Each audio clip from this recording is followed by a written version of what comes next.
Good morning, Saturday. Hello, everybody. It's Dave Neal, stand-up comic host of Bachelor Nation News, fraud and crime investigator. Good to see everybody out there. I'm wearing a shirt that was sent to me from one of the amazing audience members. It says "Some podcast for the lay army." We got it right there. Some podcaster, indeed. Hello, how's it going? Happy Saturday morning. I want to know what everyone's up to. I'm going to be live with you for a little bit here, 9:13 a.m. Central Time Zone. I've got a lot to get into. I was chomping at the bit yesterday. Now I'm kind of in the pre-labor hangout where my wife is catching some Z's. I don't want to get into the nitty-gritty specifics of waiting for a baby boy to arrive, but everything's in due time, and we are excited and patiently waiting. We're getting all of the cribs things in order. We've got one of those biometric socks that the baby wears to let the heartbeat know that everything's right and he's sleeping, all that jazz, all that good stuff. May the 4th be with you as well. Tasha's doing fantastic. I am live. Oh, hey, Megan, how are you? Megan, I'll send you, I didn't think we'd have you this morning, Meg, but I'll send you a link if you want to join us. I wanted to give you the day off. We know you had your husband's birthday party last night, and if all things go to plan, hopefully your husband, okay. I hope you guys had a good time. That's what I'm trying to say. Boy, I can't help but not sound creepy. Or I can't help but sound creepy. No, my wife is not in labor. Although when she is, trust me, I won't be live. I won't be live with you. I'm not going to be breaking news. The cervix is dilated, folks. We've got breaking cervical news here. No, that's not going to happen. I do have a morning song to get to, you guys. So, accuser of Clayton Eckards denies that she did the old fake cancer thing. As far as evidence we have that she's lying right now, that is strictly the text messages from Mike Maricini. Let me tell you something. Whenever you have whenever new text messages surface, it's like, okay, of course someone could have made new text messages. But when there are text messages that are 6, 7 years old, that's pretty damning stuff. Now, if forensics were able to look at these text messages and authenticate them, then the only claim she could make is that somebody hacked into my account. I mean, at this stage, I wouldn't be surprised if she makes claims that someone's going to possess her. I didn't do that. I was possessed. And it's like, well, we kind of believe that. I would not be surprised. I mean, best case scenario, she, claims insanity or something like that. Bruce said, we need to teach JD about light layers. Yeah, Bruce, you need a YouTube channel where you just 24/7 just offer your wisdom here. But yeah, we're going to get into it. Diane said, don't give her any ideas. Well, that's kind of what I like about our channel is we gave her ideas knowing what she was going to do, claim miscarriage. And we called it out before she did it. Because I don't know what it is about calling someone out before they do something. It sort of takes away their game plan. And I believe we kind of smoked her out of her plan. Either way, look, folks, it's Saturday morning, and we've got Saturday morning vibes. So here's a quick song while we let the chat populate. Hit the like button. Let's get ready to go over all this new evidence. Saturday morning feeling fly. Gonna hang out with Dave Neal, no lie. Hitting the streets, feeling the heat. Old school hip hop blasting in the backseat. Jumping in a ride, cruising the block. Bumping beats, making the old school rock. Windows down, shades on our eyes. Feel the rhythm, let the good times rise. Yo, here we go. Living wild, no worries at all. Just two friends having a ball. Saturday morning, the weekend's here. With Dave Neal by my side. No fear. Oh, instrumentals. All right, hit the like button. Don't forget it. Let the audience know that we are jumping and driving here. I know we're going to have a small crowd as a Saturday, but that's okay. Good vibes. Big Fart says AI music bums me out. I hear you. Eric said her parents should be held responsible.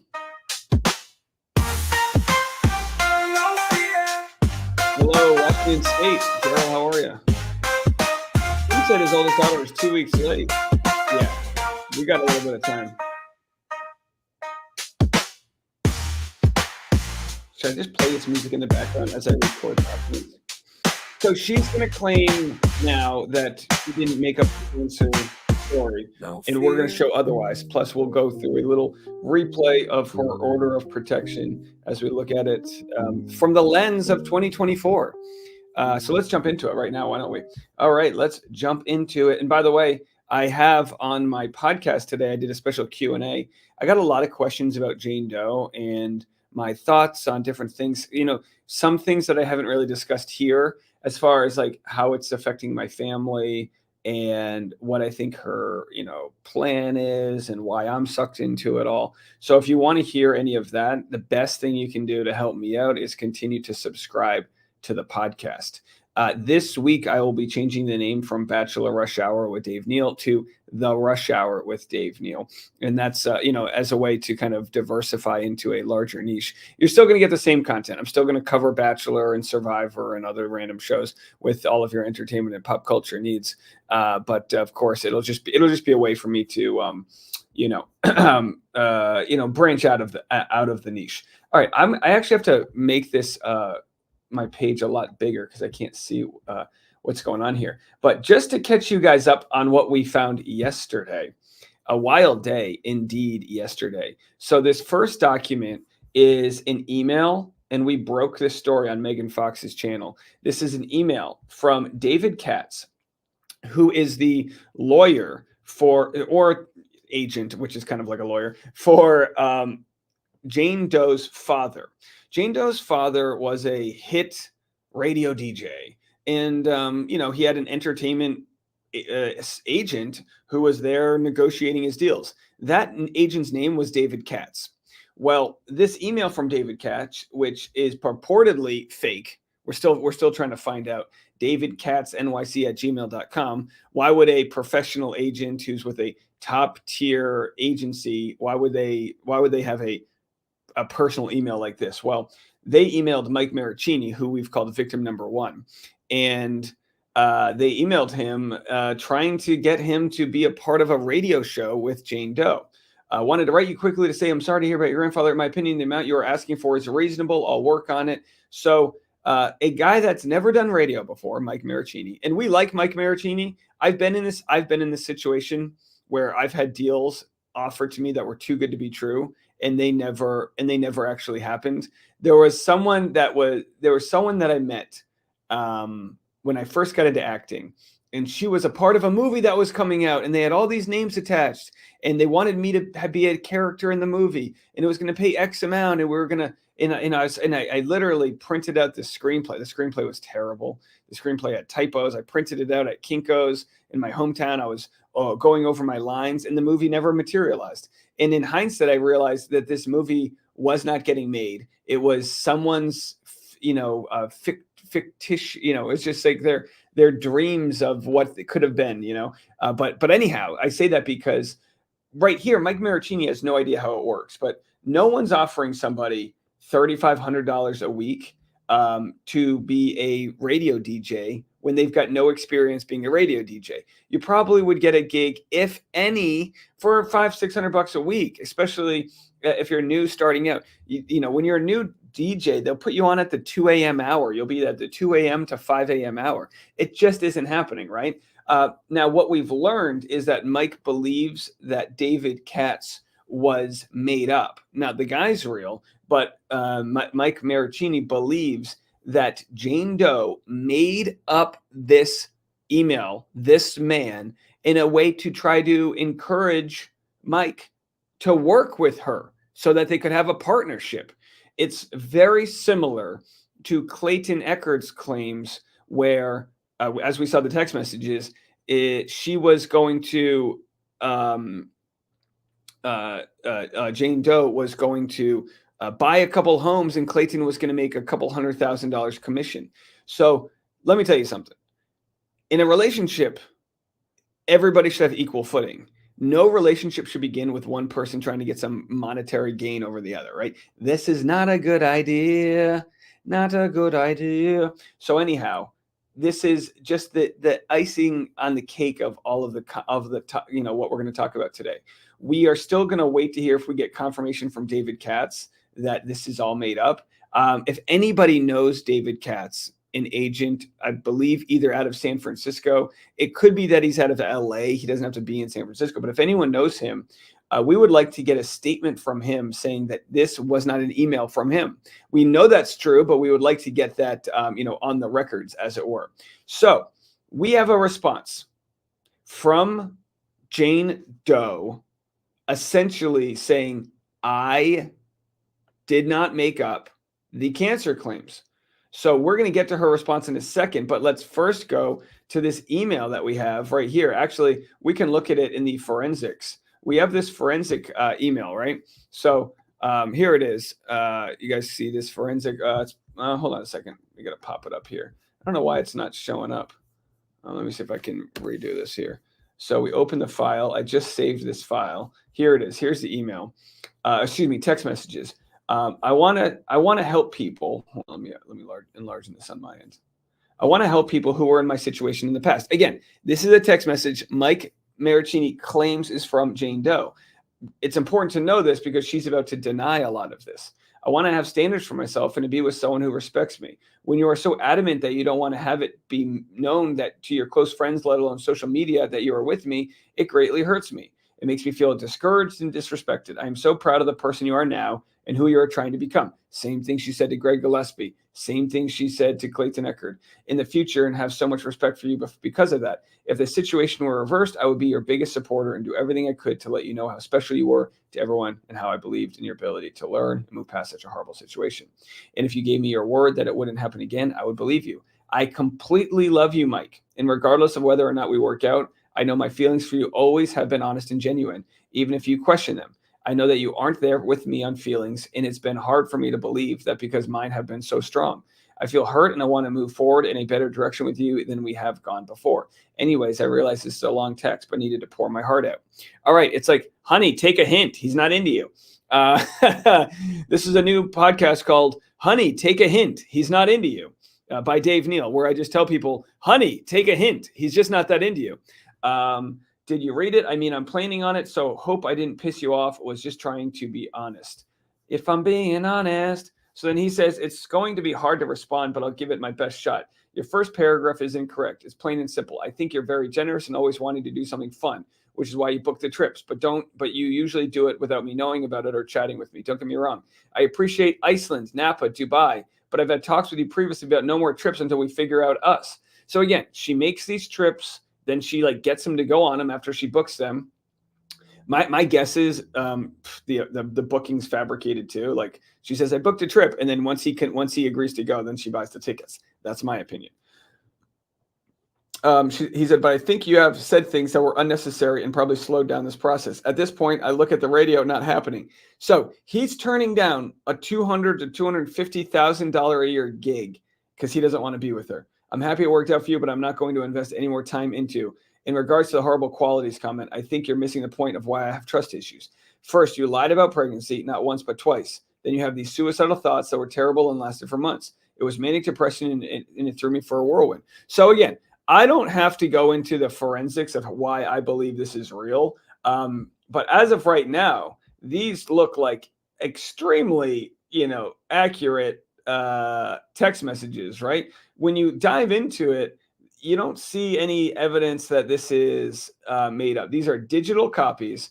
Now, if I were Mike, I would be trying to back these up and get forensics to look at them. And my guess is, since he has digital copies, he can do that. He can look into certain things and get experts. Don't take my word on it. Really get experts to look at this and really, figure out who's lying and who's telling the truth here. So we showed in other documents here what she says are fake documents. Now, these all came from the same batch. Why would this document be real, the one she's holding in her hand, but these be fake? Well, we know that these documents are fake for several reasons. One, she signs it with all the best.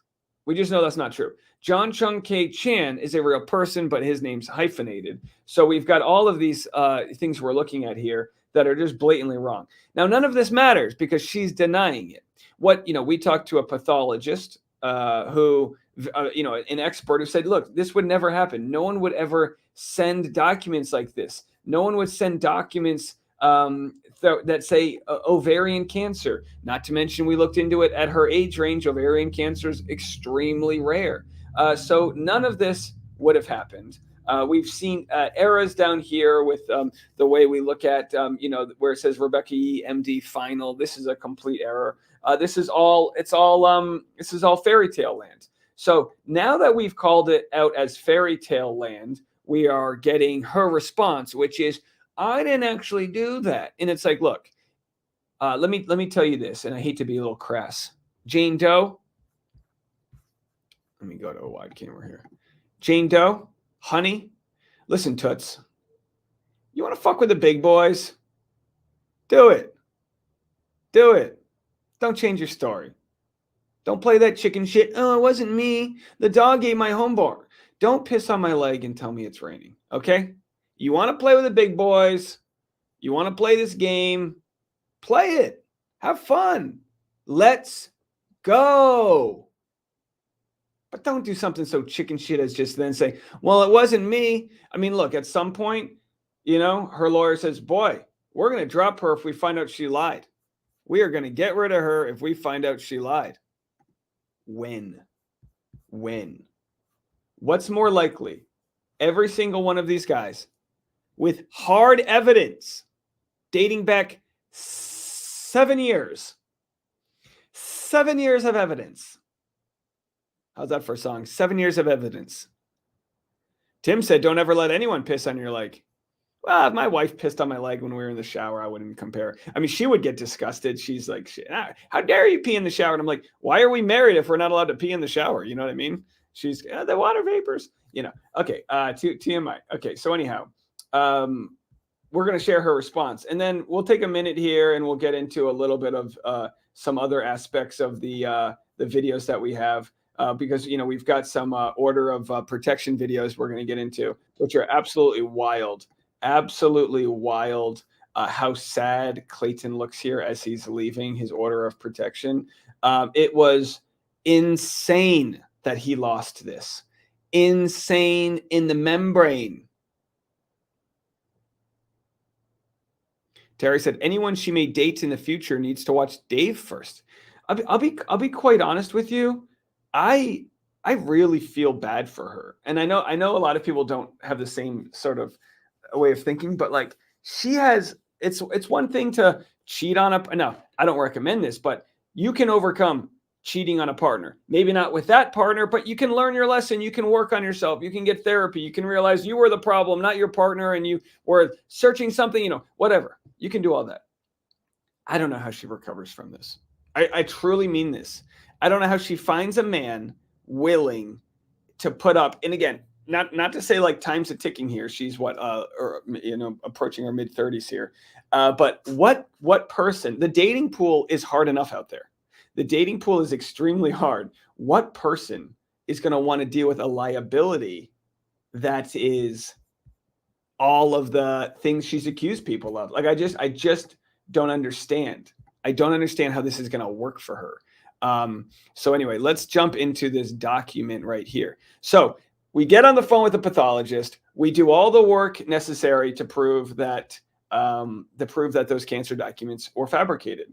Just like we did all of the work to prove that the ultrasounds were fabricated, just like we did all of the work to prove, the list goes on. And as we said before, it's not rocket science how we come to these conclusions. Not only is this a false email right here, but it says all the best. So if I'm making a documentary, I think the new title is called All the Best. And maybe the initial subtext is that all the best is about the fact that she's been busted. How many people end their emails with all the best? I wish we could do a little research on that. My guess would be less than 1% of people end their emails with all the best. And yet now we have her, we have We have her saying all the best. We've also got one of her doctors saying all the best, and then we've got this guy, this attorney, this sports agent saying all of the best. So best regards right there. All the best, John Chung K Chan. Even though she spelt it wrong, there's a hyphen there. But look, listen, when you're fabricating things 7, 8 years ago, you don't think 8 years into the future, you're going to have some podcaster named Dave Neal looking at whether you crossed your T's and dotted your I's. You know, you're just trying. No, I understand attachment disorder. I think I have attachment disorder. I think I'm an anxious attachment type of person. And I've been broken up with before. And I've had situations where I've felt so sad over, I don't know, wishing relationships were going to go my way, but they don't always do that. They don't always go your way. Tell you what, though, while I've texted somebody saying, please respond to me, while I've emailed them, please respond to me, I've never gone past the stage of sending more than 2 or 3 types of messages. You know what I mean? I had a bit about when you get ghosted on, keep on sending messages, but in decreasing levels of technology. Won't respond to your text message. Send an email. Won't respond to your email. Just shoot them a fax. Send them a fax machine. That's why boomers never ghosted on each other, because fax machines cost like 10 cents a sheet. You know what I mean? Deb said she wants complete control. All right, I'm going to get into this document right now. I've got 4 super chats. Let's jump on those first. Thank you so much. Sabine says good morning with a Canadian $5. I appreciate you. Tracy says super sticker $5. Thank you so much. And Brianne Wilson with $50 funds for the first meal after labor. Oh, Brianne, that's so sweet. Thank you. We actually found a nice Italian restaurant right near the hospital. So you're not really supposed to have cold cuts during the pregnancy. We had them the other day, but we're gonna get these beautiful spicy cold cut sandwiches that come with a nice it comes with like a what type of cheese is that? Ricotta. It comes with like a ricotta cheesecake. Shannon O'Brien Chronicles $2. Diversity brings all the tea. 100,000 subs soon to be. Oh, thank you so much. Yeah, wouldn't that be nice? We are fast approaching 100,000 subs. I will do a 20. I have said this before, and I'll say it again. I will do a 24-hour live stream when we hit 100,000 subs. SV Enja with €5 says, please do more live streams in the morning. I'm usually asleep when you do them. Greetings from late afternoon in Germany. Oh, Dankeschön for the £5. Thank you. Or the €5. Dankeschön. I will try to do some more morning live streams. Now that I've got this new live stream set up, I've got a lot of new technology I'm working with. Oh, Brianne said you also had a cold cut after delivery. General T said, after my 3 faked letters, I usually move on to the next victim. I mean, relationship. Yeah, well, speaking on behalf of you know who, yeah, that's what you try to do. So we've got, I'm trying to think how Greg Gillespie might have been financially controlled. We know Clayton was by her hiring him. So I think she learned Mike, she tried to get him, according to these documents, she tried to get Mike to be on a radio show with her, a guy that has, I guess, no experience in radio. That didn't work out, right? That didn't work out. And then she's like, how can I get someone into a contract? Well, what if I hire them as my real estate agent?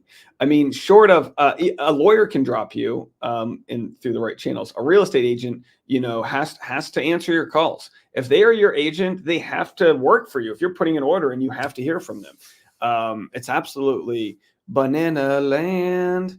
All right, let's jump into it. Here it is. Maricopa County. Again, like I said, we proved that those cancer documents were fake, and here's her response. Now, after we read her response, wouldn't it be wild if we get concrete evidence that she is the one who sent those fake documents? Because now she realized we had Megan Fox reaching out to Sutter Health. We've had pathologists call in. Basically, everyone said those documents were fake. Now Jane Doe admits they're fake. In the matter of Jane Doe and Clayton Echard, reply in support of emergency motion to strike and request for immediate telephonic scheduling conference. The case is quickly spiraling out of control into an unwieldy, confusing mess. The purpose of the present motion is to stop this and to help restore some order to the proceedings. By the way, what's leading to this being a mess? Dumping depositions from 7, 8-year-old court cases. In short, all Miss Jane Doe asks is that Mr. Eckert follow the rules of procedure. Because he has not done so, the court should strike his reply filed April 30th in support of his motion for relief based on fraud. In addition, the court should set an immediate Rule 76 scheduling conference to permit the parties to discuss the implications of newly and untimely disclosed evidence from Mr. Eckert, evidence which Miss Jane Doe claims is false and wholly fabricated. Both of these things, striking the reply and holding a scheduling conference, are needed to ensure this case stays on track rather than flying off the rails. Now, some of that new evidence which was received is the evidence that I found, which is that she sent a 21-week ultrasound, to me and Clayton. She sent it to both of us that showed she was pregnant. What we have proven as we looked at that ultrasound is that it's not from her. It is, but the ultrasound was of her sisters, we believe. I've reached out to some different family members to confirm that ultrasound.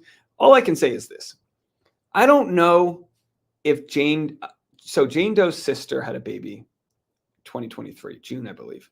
I don't know if her sisters got a mother-in-law, but I would think if I was Jane Doe's sister's mother-in-law, I would think I would be absolutely irate if my grandson's ultrasound was being used by my daughter-in-law's sister, Jane Doe, to win some court case that's not, you know what I mean? I would be shit. And we've already shared all that information. Maybe we'll look back into it. So they say it's flying off the rails. It needs to be stopped. To recap, the issue for the court is very simple. Does Mr. Eckert's reply brief contain new material that goes beyond the scope of Miss Jane Doe's response? If so, that material should be stricken. Before explaining why the reply should be stricken, it is important to understand the posture in which Mr. Eckert's motion for relief arose. On March 25th, 2024, Mr. Eckert filed a motion in the companion case, the Order of Protection matter. In that motion, Mr. Eckert asked for relief from the Order of Protection obtained by Miss Jane Doe on the basis of fraud. That same day, Mr. Eckert filed a motion in this case, the paternity matter, asking for a joint hearing on the OOP matter for relief. This court granted the request for a joint hearing in a minute entry order dated April 26th. Thus, Mr. Eckert's motion for relief is now effectively before this court. Notably and importantly, more than a month after it was filed, Mr. Eckert's initial motion for relief was amended on April 26th. After the motion was amended on April 26th, Ms. Jane Doe filed her response later that same day. 4 days later, on April 30th, Mr. Eckert filed a reply in support of his amended motion. That reply basically says something like this. They're denying that fraud happened, and Clayton's saying it absolutely happened. With this new information, we're seeing new cases where there's patterns of belief that this fraud has continued to happen. She keeps on changing her story, but the timeline and evidence of her previous stories keeps haunting her. She's haunted by the previous truths she shared, which is, I'm 100% pregnant. I have to be. She's showing belly bumps, and we're going to get into all of that. As explained in the motion to strike, the new information contained in Mr. Eckert's reply included an allegation Ms. Jane Doe lied to her own expert, Dr. Medschil, by withholding medical records showing she previously had ovarian cancer, and that as a result of that cancer, one of her ovaries was surgically removed. To support this claim, Mr. Eckert's reply purports to quote new medical records literally disclosed by Mr. Eckert the same day as his reply from a doctor named John Chung Kale Chan. Mr. Eckert claims these new records somehow separately support relief on the basis of fraud because there's no mention of John Chung Kale Chan, MD's records for Jane, who reportedly diagnosed her with real ovarian cancer, not something that just may be there. Despite quoting from these records in his reply, which Mr. Eckert disclosed as part of his 7th supplemental disclosure statement dated April 30th, the actual records were not attached to the reply. Accordingly, to help illustrate the problem, one of these newly disclosed records is shown below. Mr. Eckert claims this new evidence shows Ms. Jane Doe lied to Dr. Medschil by failing to disclose her history of ovarian cancer. But therefore lies the problem. Ms. Jane Doe never disclosed this information to Dr. Medschil because this record is 100% fake. Ms. Jane Doe has never had ovarian cancer, nor had she had an ovary removed. First of all, newsflash, We knew this. We knew this, but she was being called out on it because she had said it before. So it's not that people don't believe Dr. Medchill, his analysis of her recent evidence, which is that she's got ovaries. We know that. To eliminate any doubt on the issue, submitted here is an affidavit from Miss Jane Doe in which she avows unequivocally the following points. So she shares all of this information. I'm going to go to her affidavit in a second.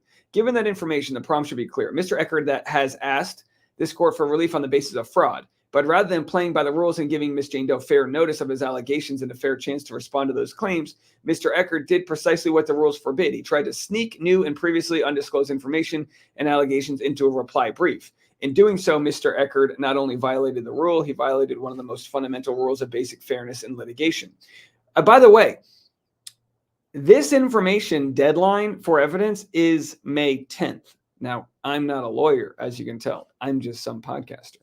But May 10th is the deadline. Then you have a whole month for a very simple case. Family court is a very simple case. You have a whole month to look at your evidence. Maybe put down the blog and work for your client here. Look at the new evidence. They're saying it's a fraud, and everyone's going, we know it's a fraud. We know the new evidence is a fraud. The point is, we believe Jane Doe sent it to Mike Maricini and therefore entered all this information that she had an ovary removed and all of the different manipulation tactics that Mike claims were done by her. I mean, if we had enough time, which this trial will not have, we could look at the forensics. I mean, there's a laptop. This is like the Hunter Biden laptop. There's a laptop with iMessages that can be authenticated that show that Jane Doe emailed those attachments to Mike Maricini. So what are we supposed to do? If Clayton brings these fraudulent documents into this court case and she claims those aren't even mine, okay, well then why the F did you send them to Mike Maricini? Why the F? To be clear, Ms. Jane Doe is not claiming Mr. Eckert or his counsel fabricated these fake records, although at this point she cannot rule that out. But that lack of clarity is exactly the point. So she believes she can't rule out whether or not Clayton Eckert fabricated these documents or Greg Woodnick did. Of course, Woodnick was accused of wild things by Jane Doe, conspiracies of the worst kind he was accused of in victim 2's case, Greg Gillespie. But we're going all the way back to victim 1. We're going back to pre-Woodnick, before Woodnick even knew who Mike and Jane Doe were, back in San Francisco, right? And boy, she's so upset that we continue to talk about this. But we're just looking right at the truth here, folks. We're looking right at the truth. Her lawyer says, I don't think a jury would agree with you, Dave, when it comes to defamation. I don't think that jury would agree with you. I've yet to find one person, and trust me when I say there's a lot of people online that don't like me. I don't know why. I got ex-boyfriend trigger face. I get it. There's a lot of people that don't like me. And with that said, I have not found one person that believes a word Jane Doe has said. Not one person. Now, you'll find obscure references of people operating in good faith that believe her, but not one person who's looked at any amount of evidence from her side, from his side, from her deposition, from his. Not one person. I've never, like I said before, I've been more convinced by flat earthers that the earth is flat. I've been more convinced that we've never walked on the moon. I've been more convinced that the government's secretly being run by Barack Obama. Things, none of which I believe, but I've seen more evidence of that. There is more evidence that there is a cabal of politicians that live in a pizza place in Washington, D.C. than evidence she's provided to show any credibility whatsoever. So anyway, she says, although at this point she cannot rule out that Clayton made this all up. Well, if she can't rule out that Clayton made this up, then why doesn't she let me do some forensic work on that laptop? And don't worry, Jane Doe, we're going to find out where those text messages came from. You know, when I got that ultrasound and Jane said, Who's the source of your, the information you're coming after? Well, it turns out it was you, Jane Doe. It was you. The call came from inside the home. So it goes on. Miss Jane Doe has no idea what these records are, how Mr. Eckert obtained them, and or who originally created them. Miss Jane Doe has none of that information because these records were disclosed for the first time in a reply brief, and because Mr. Eckert failed to timely disclose the information as required by Rule 49. In any normal case, investigating this strange new development would be fairly easy. Undersigned counsel would simply pick up the phone and call Mr. Eckert's counsel to ask where these new records came from and what, if anything, Mr. Eckert intends to do with them. But as explained in other pleadings, Miss Jane Doe motioned to compel lunch. This normal dialogue is impossible. This is so because Mr. Eckert's counsel has continued refusing to speak to the undersigned by phone for weeks, which severely restricts any collaborative discussion. What he's leaving out is that he threatened bar sanctions and going after their bar license. Both Woodnick's and his underling, the mastermind behind this all, the lovely Princess Isabel, who, by the way, give her a raise, Greg. Give Isabel a raise. This is so because Mr. Eckert's counsel has continued refusing to speak. Unfortunately, this court declined to require Mr. Eckert's counsel to speak with the undersigned, leaving the severe communication problem unresolved. I think Woodnick would argue that you have not operated in good faith, so why should he want to talk to you? As far as we know, Woodnick did say he would meet with him if they had a third party. And also Woodnick said he would meet with Gingras if Gingras would give the metadata of the evidence of the miscarriage, which I don't think we've seen the metadata. All we've seen are screen grabs of iPhone photos. So what would you guys rather believe? Screen grabs, which again, take away all the metadata, screen grabs of iPhone photos, or somebody who has a laptop full of original iMessages. We can open up that laptop and you can see right there, not through Photoshop, not through Adobe Acrobat, but we can open that up right there and you can see all the messages she sent him. Well, clearly someone hacked into her house and took her fingers while she was asleep on Xanax and typed them out to him. Come on, folks. Come on. Lots of super chats I got to jump into real quick. Sharon said $5. Thank you so much. And by the way, right after this, I'm going to read her full affidavit. And we're going to go line item by line item and refute to pretty much all of it. Sassy Worm, $10. Congrats and good luck with adjusting to new parent life. Thank you so much. This is what I call the quiet before the storm.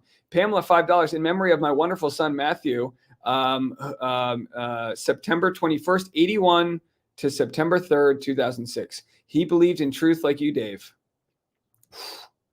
Love your content. Pamela, you hit me right here. I've never had a super chat donated in memory of somebody. Thank you so much, Pamela. And sorry for your loss. I truthfully cannot imagine what that's like. Brooke with $2, sending you, your wife, and baby love and light from Brooke.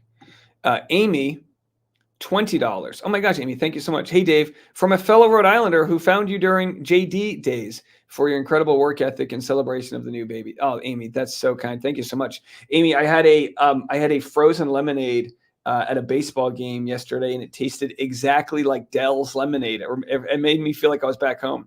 That girl with a $8, I believe, Australian dollar, get how JD feels, but you can't force people to love you. I struggle with relationships, let alone day-to-day life, but I try. JD needs a break from men. I understand that struggle of attachment issues that happen. When someone pulls away, you want to chase after them faster. The best advice I can give you in anybody is to fall in love with yourself, fall in love with whatever passions you have.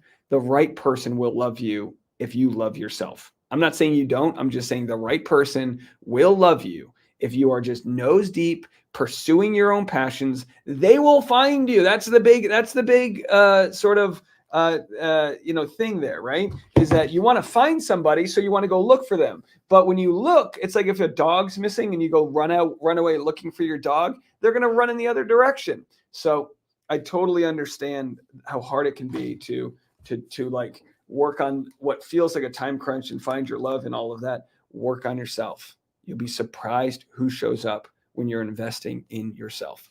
All right, let's finish this, and then we'll get into the sworn affidavit, which is going to blow your mind. For each of the reasons, it is fundamentally unfair and improper to permit Mr. Eckert to engage in this obvious act of sandbagging. Mr. Eckert's actions violate the rules of motion practice, and his failure to disclose this information in a timely manner violates the rules of disclosure. Taken as a whole, Mr. Eckert's conduct also violates the most basic principles of due process, the idea of fair notice and a reasonable opportunity to be heard. By the way, the irony here is that in the injunction against harassment hearing, the one in which Clayton ended up hiring Woodnick, the reason the hearing was delayed was because her attorney, a different one, tried to give Clayton a thumb drive of evidence right before the trial. And because the judge found that to be unfair, they delayed the trial 10 days. And in that time, you guys raised $10,000 for Clayton. Of course, now he needs about another $100,000, but it's a start. Okay, let's continue. Of course, the question for the court is easy to see. What should be done about this? There are really only two options. The first and most obvious choice is to require Mr. Eckert to follow the rules. This means the court should strike the reply on the basis it violates Rule 35, and furthermore on the basis that the information contained in the motion was not timely disclosed under Rule 49.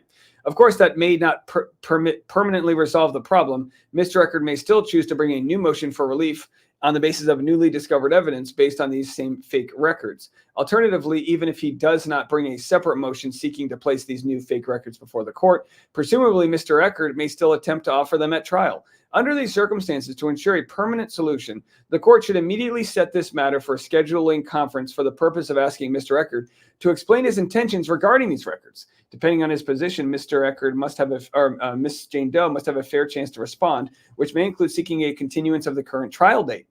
So they're saying they might need to continue the trial date.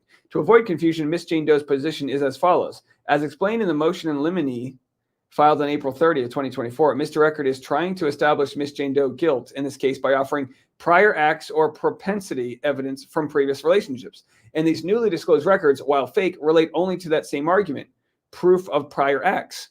Well, it relates to proof that she committed fraud is what they're trying to prove. So let's assume these text messages that show emails from her previous doctors, which is all fake. This whole ovarian cancer thing is fake. We know it's fake. She says she didn't do it. He says, Mike Maraschini says she does. If the experts, I would put money on this, if the experts prove that it is faked, then with evidence that's convincing, then why shouldn't it be in this court? If she did it to one guy and then did it to another guy and then did it to a third guy, why shouldn't the judge be able to look at that and say, you know what? We see the patterns that exist here. Megan said prior statements of an opposing party are valid.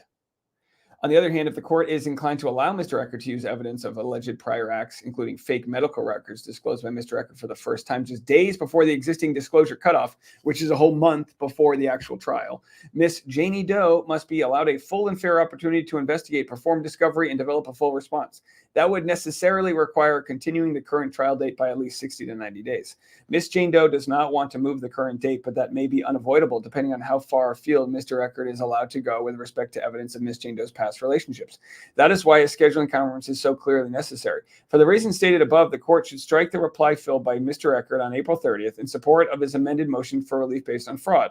In addition, pursuant to Rule 76, the court should set this matter for an immediate scheduling conference at the earliest possible date to formulate a plan for trial, including procedures for facilitating the admission of evidence. Listen, folks, her attorney said on multiple occasions, if I find out she's lying, I'm going to drop her. Now, clearly what we know about her attorney is that he's full of shit.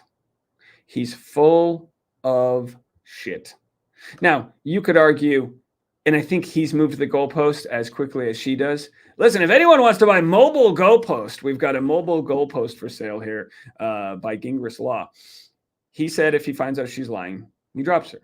Now he's saying, well, she didn't lie. That was all fabricated. I mean, on how many occasions do you have to prove her lies here? On how many occasions? We receive threatening emails from her attorney. And by the way they're threatening is he goes, this isn't a threatening email. You'll know when it's a threatening email. Okay. Imagine if someone approached you and said, I'm not punching you in the face. You'll know when I'm punching you in the face. Okay.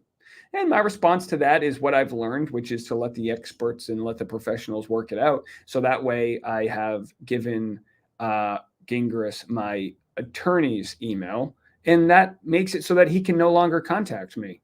So he can do whatever his bullying tactics are through my attorney. Now, he wanted to get me on the phone just the same way he got Greg Gillespie on the phone, the same way he got Woodnick on the phone, the same way he got my lawyer on the phone, and do that chum thing. Her attorney is clearly like a charming guy when he wants to be. He's like a pitcher. He can throw the fastball and he can throw the changeup. So how he's acting in certain ways in court is not reflective of how he's acting behind the scenes. Or, he says all along, oh, I understand Jane Doe's got credibility issues, but if I think she's lying, I'll let you know. And yet all of this evidence, which has led other noble lawyers to ditch her, all this evidence, and it's not enough. It's not enough for him. Will it be enough for the judge? I guess that's all that matters, right? So I'm going to share with you her affidavit, but first, let's just play a little bit of the order of protection hearing because I'm going to just need a second to stop talking. So here's the order of protection hearing. The initial one, this initial one was, I guess, possibly the pretrial hearing between Jane Doe and Clayton Echard. This is the teleconference one. Let's just listen to a few moments where the judge sort of cross-examines Jane Doe here. Again, I'm going to play a few of these clips. Followers about to look up my court cases against them. I have the protective order against. Yeah, and I can facilitate our communication. Let me do this. Did any of the posts refer to you by name? They did not, but he said because I asked to remain anonymous in this whole thing. So not one of Clayton's things have said her name, and yet she still feels violated. But he said to look up the post by his name, and because of that, I've been named by everybody online. Okay, but did Mr. Echard post anything that referred to you by name? No, he did not. Did Mr. Echard post your case number in any of his posts? He said to look up the case number. All right. And so he provided his name, right? Yes, and he told people where to search on the Maricopa County website. All right. And then what are the statements that were in the post that referred to you specifically? So he said that I had done this. By this, he meant gotten pregnant by 2 other men before, which is true. And after he did that, he has posted many times just facts about the cases. In one of the cases, I have All right, so she's upset that he's posting about his side of the trial, right? She's upset about that, and she wants to remain the anonymous woman. And yet, in all of her emails we see here, every single time you see tips, this is a different blog, magazine, journal, whether it's the Post, New York Post, The Sun, Us Weekly, Life and Style. She emailed all of these trying, I am the anonymous woman. So she felt like she earned the right to stay anonymous, and yet at the same time could cry like a little baby because he's, sharing his truth. It's just sick. The civil case, and they're both against the same man. I have a civil case that I had given discovery materials to the man in the civil case, and Clayton was able to get a hold of those and leak those documents online, which those did have my name on them. Okay. And then Clayton has now posted that the results of the paternity test came back, which they did not, and he said he's the father. He's not the father, and again, they did not come back.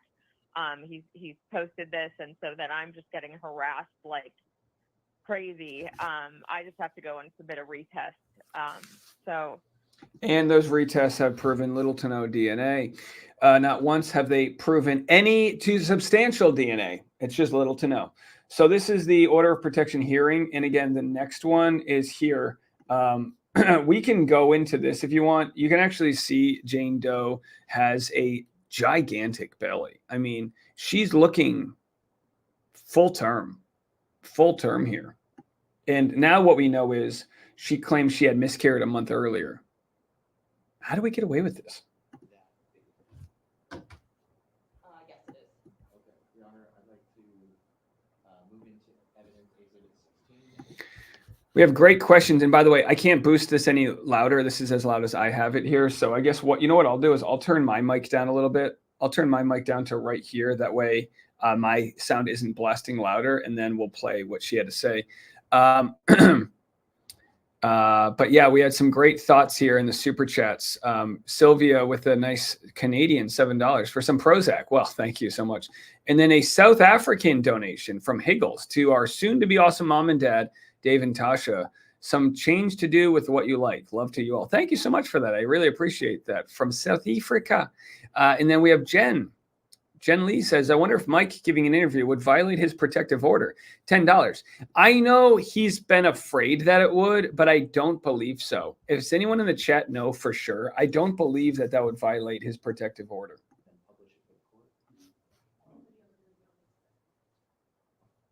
So I want to get to the part where Clayton cross-examines her, because this is actually the really interesting part here. Let's see if we can get to that. So this is Clayton asking some really great questions. Now, please give me a second to find this here, because Clayton's asking questions of her, trying to set her up to prove that she's got different paperwork there. Look at that. I've got stacks of paperwork, clearly, whatever. She's wearing a very thick sweater in Scottsdale, which is a very warm climate. Nice baggy sweater there. And a lot of people believe that so she can hide the discrepancies of the fake belly. Here's what Clayton had to say.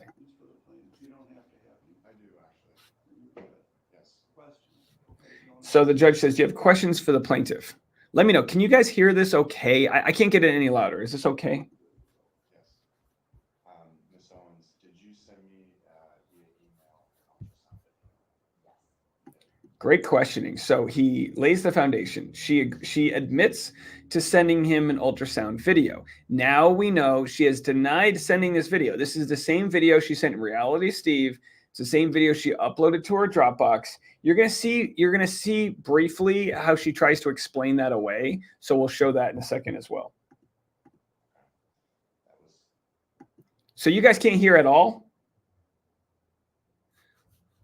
No sound at all. What the hell's happening?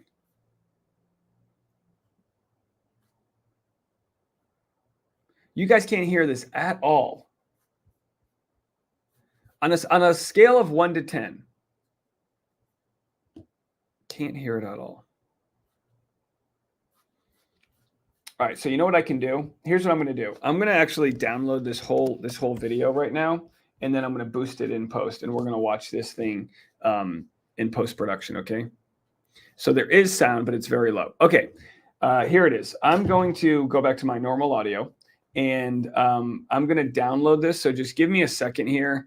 We're going to download this right now very quickly, and that's going to give us and then I'm going to boost this on my end, because I know that they had boosted it on their end and did some stuff, but let's do this. I'm going to boost this on my end, and I'm going to do a full export of this. And then once we do that, I'm going to make it as loud as possible, and then we will play it. Okay, guys? So just give me a moment for that. I appreciate all of you guys. Megan said Edge has a volume booster. Yeah, I don't know what Edge is, and I'm not going to be doing thank you guys. I'm not going to be going through that. I'm just going to export it right now. It'll be exported in 1 minute, and then I'm going to screen grab it. Now, I don't know. Can I play audio if I'm sharing a screen? I don't think so. I'll have to get this back into it, but video file. Here's what I'm going to do. I'm going to upload this as a video file, and then I'm going to boost the hell out of the audio, and then we'll get into that. Sound good? All right, so let's go back to the affidavit. I'm going to read the affidavit. We're going to do a lot of juggling right now. I'm going to read the affidavit that we have from Dodo Bird here. Let's see if we can find the affidavit. Jane Doe affidavit. Do I not have another version of this? 1 second. Here it is. I got a version of it. There she goes. This is a affidavit of Jane Doe in support of her reply in support of emergency motion to strike and blah, blah, blah, blah, blah. Okay, let's get into it. And then as we read this, IT Goatee is here. Well, I was just going to export it. Let me see if I can just export this. Lynn said, how long have you been streaming? I think I've been streaming for about, about 50 minutes, it seems. Dave needs a Brad.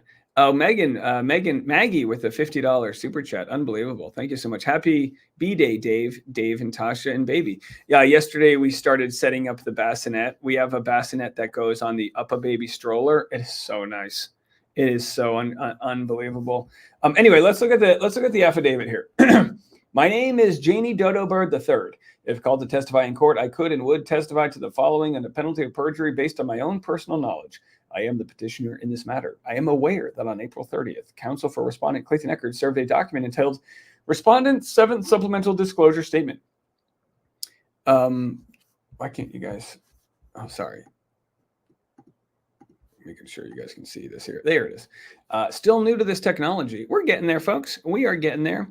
So anyhow, she says, I am aware that on April 30th, this happened, among other things, attached to Mr. Eckert's supplemental disclosure statement were certain documents which purport to be my medical records. For purposes of clarity, copies of these records are attached hereto as Exhibit A. The records attached hereto as Exhibit A are fake. These are not my medical records. No shit, Sherlock. Like everyone knew they were fake. It was just a matter of finding out where they were from. By the way, some people, I found this out yesterday, some people on Reddit said that they're calling my wife and I Tada for Tasha and Dave. And they thought that they were so smart to come up with this nickname for our family called Tada, Tasha and Dave. Just so you guys know, we've called ourselves Tada for about a decade. Here's our wedding thermos called Tada Ties the Knot from Tulum. My wife designed these thermoses for everyone as we got married in Tulum there. Just so you guys know, by the way, we have like 20 of these left. I feel like we should sell them. They're very nice. Anyway, I've got this document. So here's what I'm going to do. I'm going to finish reading her affidavit, but I'm going to run this document through my, excuse me, my gosh. I'm going to run this document through my editing software just to show what we have. And I'm going to boost the audio as loud as possible. Okay. So just, can you guys give me 1 second here while I boost this?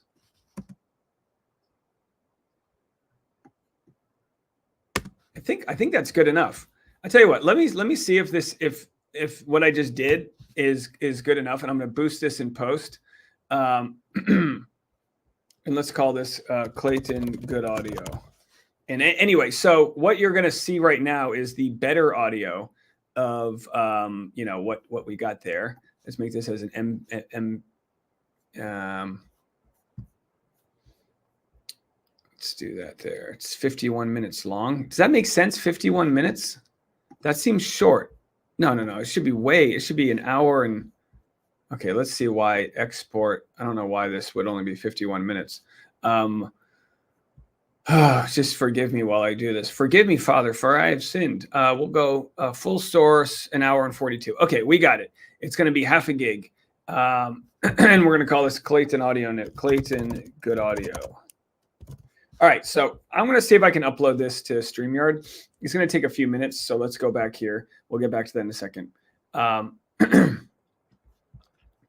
Someone's saying, is Mike in the chat? We have Mike in the chat here. Mike, if you want to call in. Oh, it's Law Talk with Mike. Hey, how is it going? So Law Talk with Mike, I don't know if you're caught up on everything, but new documents came out claiming Jane Doe faked cancer. She's denying that those documents are hers, even though we have a real case coming out that those documents actually came from her. So let's get into it. McMuffin said, Jane admitting those documents were fake can be filed under no shit Sherlock. Yes, that's a new clause, the no shit Sherlock clause.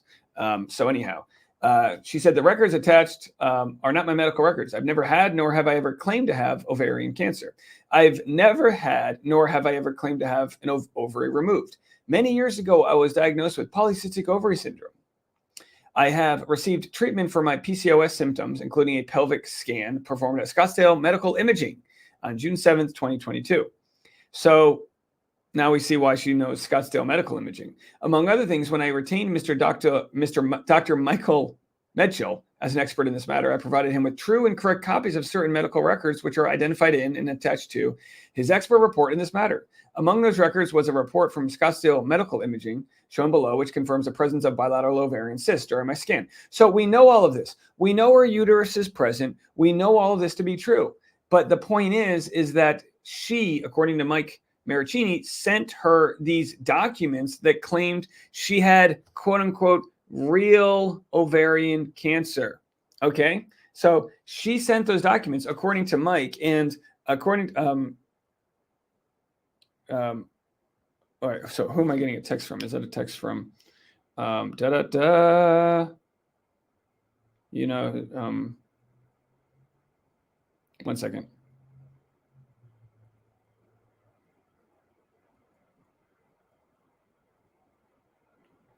Okay. So she has these exhibits, which are here. So this is a text message that she claims is fake. This is a text message to Mike where she sends him these screen grabs of these doctor appointments.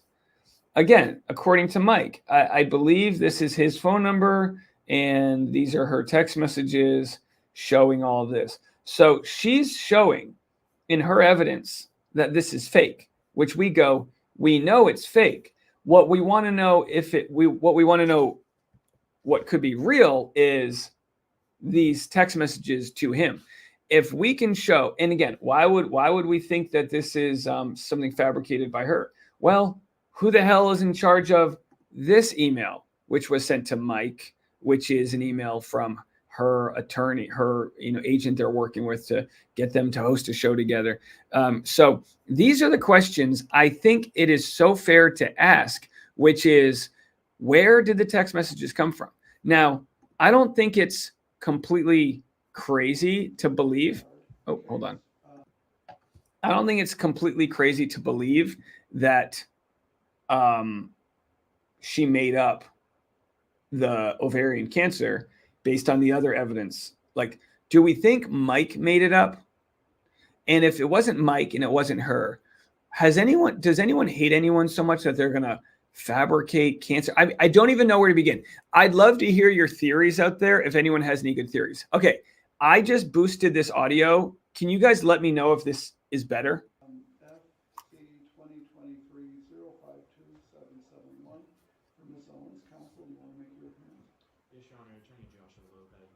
Let me know if this is any better here. We're going to share the cross-examining that Clayton does. He's going to address that these two identical allegations. I hear a 3 out of 10. Okay, I'm going to try one more thing here in post. Why does it say it's still? Oh! I didn't do the new one. I didn't do the new one. It's still exporting. Sorry, same one. That was the same one. Sorry about that. I'm gonna go F myself. Sorry. Motion to object. Everything I just showed you. I will come back to that. It's still exporting. So for everyone who says it was better, that was the same one. Okay, so we'll go back to that. I have a better version coming. It's still moments away. You know what? I'll show you my work. I will show. Oh, I can't. I will show you my work right now. I've got a. Excuse me. I've got a new screen share right here. Stop screen. What? New share screen. This is what I'm working with now here. This is. Oh, I can't even share it. It won't even let me share the entire screen. Gosh, oh, here it is. So this is my screen. Oh my gosh, what did I do? This is my screen right here. Okay, 2 minutes left for the audio to come in. Now let's get out of here before I break something. I'm going to break something. So let's just remove from studio, and then we'll get it. We'll get the goods. Trying our best. Let's present here. New share screen. Let's go back to what we were working with. So we've got the different trials. Again, we're going to post this in a second. Everyone says, don't freak out. You're doing fine. Thank you. Big Johnson said, why would anyone create this drama with intent to hurt her? That's next level revenge and would take a level of diabolical rage that would make me question what she did to cause a person to imitate her. Right. She hides behind these ideas. That there's this grand conspiracy against her. She thought Greg was behind it. But now we're looking at Mike. We're looking at the guy before Greg. So she can't use Greg as the big bad bully. Now she's going to claim Mike's this terrible guy. Mike, I think the only reason he's been silent, if I had to guess, the only reason Mike has been silent is because he has been terrified of her and doesn't want to relive all of the trauma that was caused. Hey, thank you so much. MG Law says, just joining in. Congrats on 80,000 subs. Thank you so much. It's always good to have all of our legal pals here in the comment section. So actually said, ugh, ads. Yes, we are funded and sponsored by ads. The ad-free version of YouTube is delicious. If anyone wants to join, I think it's like $8 or $10 a month. Angel said, wait, so she's faked cancer as well. Well, we don't know if she's faked cancer. What we do know is there are these documents that Mike Maricini claims come from her, which claim she faked cancer. All right, so that's what we know. The question you guys have to ask yourselves is who's more credible? All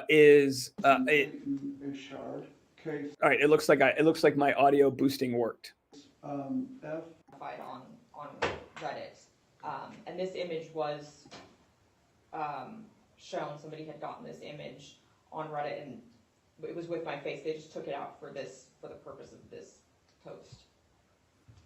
Can you guys hear this okay? Now, is it your understanding that Clayton had posted online regarding Yes. Misinformation regarding your pregnancy? Yes. Okay, and what happened after that? So Clayton posted a video on 10/6 on his Instagram that I believe we have, and it was him saying that there had been test results back from the lab, from the prenatal paternity test, saying that the results came back and there was little to no fetal DNA, and that he wasn't the father, and like it's a great way to start off the week. Now, was the paternity test over at that point? No. And of course, he got accused by a lot of people in Bachelor Nation of having poor taste. Gabby Windy said he had poor taste for the way that he rejoiced. I mean, in people completely forgetting he's the victim here. Obviously not, that there wasn't within me. It was some issue with transit, so they had me come back and take another test. After Clayton made that post, what happened in regard to his fans and followers? His fans and followers went absolutely wild on me, harassing me, telling me that that I wasn't pregnant or that I had filed this false case against Clayton. And the press ran with the story. We have The press ran with the story. The same press that she contacted literally dozens of times. The press ran with the story. The press ran with the story. The press didn't do what I wanted them to do. Didn't the press know I'm the anonymous woman? 1,400 people in the chat. Thank you guys so much. Keep hitting the like button. Make sure to subscribe if you haven't already. And don't forget, if you could, subscribe to our podcast here, Bachelor Rush Hour. It would mean the world to me. The podcast is right here, Bachelor Rush Hour. I answer all of your questions regarding Jane Doe suing me and all the new threats and how I'm coping with it in the pregnancy and all these other things. exhibit. Is, 12. is that post that Clayton had posted online, is exhibit 16 that video? Yes, it is. Okay, Your Honor, I'd like to How could they not find fetal DNA? Look how big her belly is. move into evidence exhibit 16 and then publish it for the court. By the way, I'm going to show you Clayton after losing this case, and I think it had to be the lowest moment for him. It had to have been. We're going to watch Clayton just sulk and walk away. And again, we don't blame him, but like he presented all of his evidence, and the judge, as we're going to watch, was like, but I don't understand. How do you know this YouTube video was 7 years old? I mean, total just like idiot. All the videos are going to be on exhibit 52. They're not separated out. Exhibit 52 then, Your Honor. Okay, any objection to my looking at this video that he's, No, I made it public, so. okay, then go ahead. That's admitted then. So we're gonna watch it over here? I can put my computer wherever is best for the court to. Well, why don't you go ahead and put it on the witness stand and I can see it there, and Mr. Eckert, you're welcome to come up and look. You probably should, but Well, I can, I mean, I know the video. come on up anyway. That way you're not gonna feel that you're. You know what we need on a Friday? We need some good news. And who's got the good news today? I got the good news. What's that good news, Clayton? Well, test results came back early. And they said little to no fetal DNA present. Let's go, baby. We knew, I knew that was going to happen. Thankfully, 5 months ago. So Clayton says, he has said on multiple occasions he's embarrassed by his response here. I don't think Clayton should be embarrassed at all. If he wants to get up and do the Irish jig, it's me lucky day. I don't think that's wrong. He knows he never had sex with him. He knows this is all fabricated. He knows all of those things. And I don't think it's wrong for him to celebrate in whichever way he sees comfortable. I'm a staunch supporter of not judging victims on how they decide to deburden themselves from this torture. Finally be put to rest. I want to say thank you all to those that have supported me and waited until everything came out. By the way, I got a text message. Here's a message from Anique. Says, "You're screaming. Please turn your volume down. There has to be a class for this." Shut the fuck up. Okay. I mean that respectfully, but I've got monitors. I got information coming in. I've got multimedia that's all at different volumes. Just please, there should be a class for etiquette. Okay. Calm down. Use your little volume thing. We're trying our best. I got 5 different levels here. I'm flipping through and boosting and you know what I mean? Like relax. Okay. And man, 2 false accusations in 2 years. I really don't want to, look ahead to next year and see what's going to happen. I think I don't mind cracking an egg to make an omelet. We're making an omelet here, and we got to crack the egg. Shut the fuck up. All right, come on. accusations in a lifetime is enough. So, thank you all for the support, love. This was a trying time, but I learned so much about myself. And now, back to the regular scheduled programming, baby. Listen, it's Friday. I hope the judge is laughing right now. Nope, he's not. Ms. Owens, did you ask Clayton to take down that post? I did, yes. Were there other posts that you asked Clayton to take down? One was an Instagram story that he had that expired after 24 hours, but he didn't take it down. And what was He didn't take it down. It expired on its own merit. Therefore, sue him. Was that Instagram post in regard to? That was saying that I had posted I had made 2 identical allegations against 2 other men. Okay. And in that video where he indicates that the results came back early, was that true? No. Okay. Were the things that he was posting online causing, or was it known to him that it was causing you to be harassed by him and his followers and fans? Yes, it was. I made that very clear. And also the news headlines that came back were causing that as well. And did he ever take down those posts?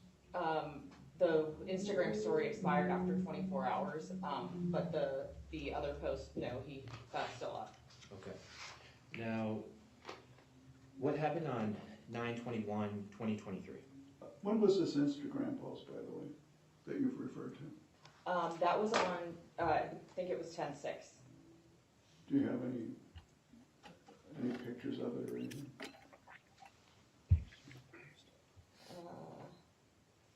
Which post? The Instagram post. The one from 10/6, the one we just saw. Yeah, the one you just talked about.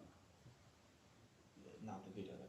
So we're going to show in a second Clayton's response, his cross-examination here, and boy, is it good. I have it on my phone, but I didn't print it on, yeah. All right, fine. Yeah, I do have it. But, well, okay, but it's not, your testimony's evidence, but Okay. I was just asking if there was something to, so, okay. All right, go ahead. And let me just bring you back. And a time check, by the way, you got about 4 minutes. Yes, it is extremely difficult to watch this in hindsight. Extremely difficult. This is the reason, or one of the reasons, Clayton received so much money to hire a lawyer. He did a great job, though. You know that the paternity test is not over, is that right? Yes. And you had, after you had seen the different posts that Mr. Eckert made online, did you speak with the lab department? I just hate his accent. Post. He's got that La Jolla SoCal, like after you've seen the. I just can't do it. And when you spoke to the lab, what did they say?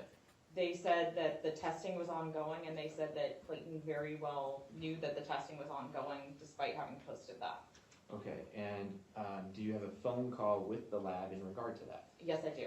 Okay, and that's our Exhibit 18. I believe that the court clerk has indicated it's Exhibit 52.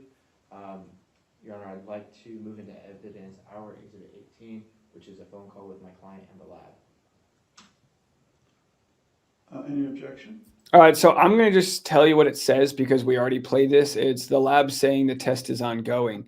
But again, we don't know what she said to get the lab to even get to that point. You know, clearly the lab has yet to find fetal DNA. If anyone wants to do an audit on the lab, that's a whole nother story. But I want to get to where Clayton cross-examines her. I haven't slept well at all. I'm thinking of this all the time because I'm getting harassed by people who are even. She hasn't slept well at all, and people have advised her just get off the internet. And like this doesn't. She's so lucky that this does not affect her real life. She's horse jumping. She's living her life. If it weren't for her quote unquote online reputation, this wouldn't be a problem. Yet there's no mention of the online reputation of the man she dragged through the mud here. I've had a ton of them who've contacted my parents and my brother-in-law and my sister, acting like I am crazy and like I have, quote, done this before when I wanted to address that because I know that he's going to address that these 2 identical allegations. I've never had a paternity case against somebody. I do have 2 orders of protection against 2 men who I got pregnant by. The pregnancies are verified. That's we admitted that into evidence as well. Let me just stop you. Are you pregnant? I got pregnant by. So her lawyer says, "Are you pregnant?" Yes. Okay. Can you stand up for the court? Yes. Oh my gosh.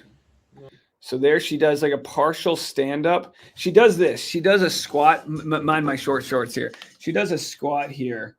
And then she doesn't give us the whole, let me tell you, if I was the judge, I would say, can we get a full this? Can we get a that? Can we get a this? Can we do it? Can we get a belly? Can you rub it? Can you? Oh, gonna break my things here. I just took a DNA test. Okay, so let's continue here. I'm getting a little riled up here. I'm riled Dave here. So she stands up in what appears to be the largest sweatshirt you could find. You know, and I mean, for someone who's pregnant, she's got quite a set of balls. I'll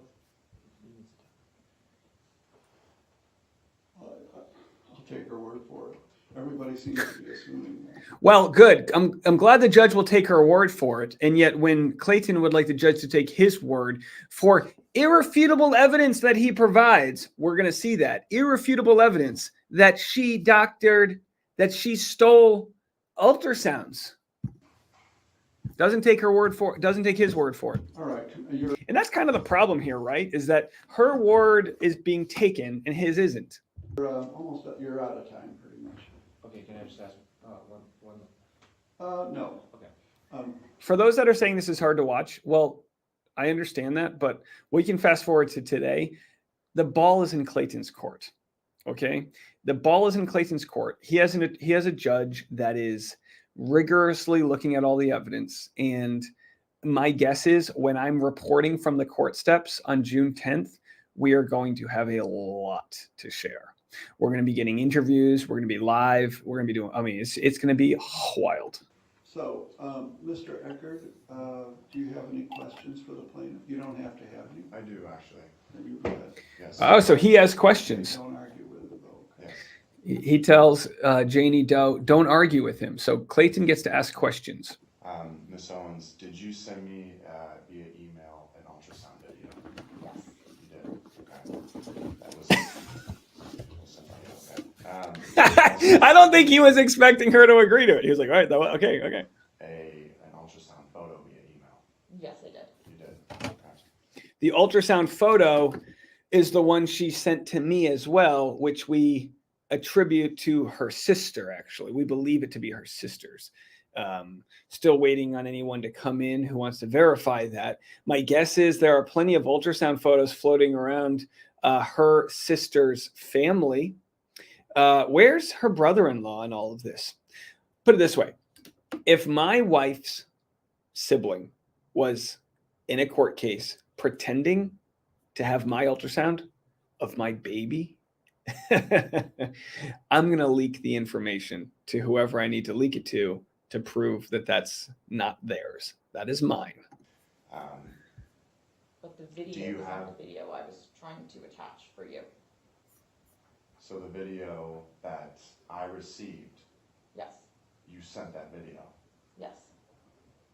That's my understanding. You sent You that? said, That's my understanding. So she admits to sending the video that she has since denied sending. Got it. you got the video, so. Okay. I will show the video when it's my time to present it, that she is done speaking. So someone said she's going to try to get the court date changed if she knows that Dave and Megan want to be there. It doesn't matter what day she changes it to. We're going to be there. And the ultrasound picture that you sent me, or you had your lawyer show me, do you have an ultrasound report that comes with that? Yes. You do. Why have you not presented that as evidence? Because Objection, Your Honor. That sounds like health information that. Objection, Your Honor. It sounds like health information that would indict my client, and I don't think we want my client to say the answer to that. Clayton goes, where's the info? You have it? Yes. Well, why haven't you sent it? She's so busy sending all of the info she has in every which way. She's letting us believe she's holding on to information.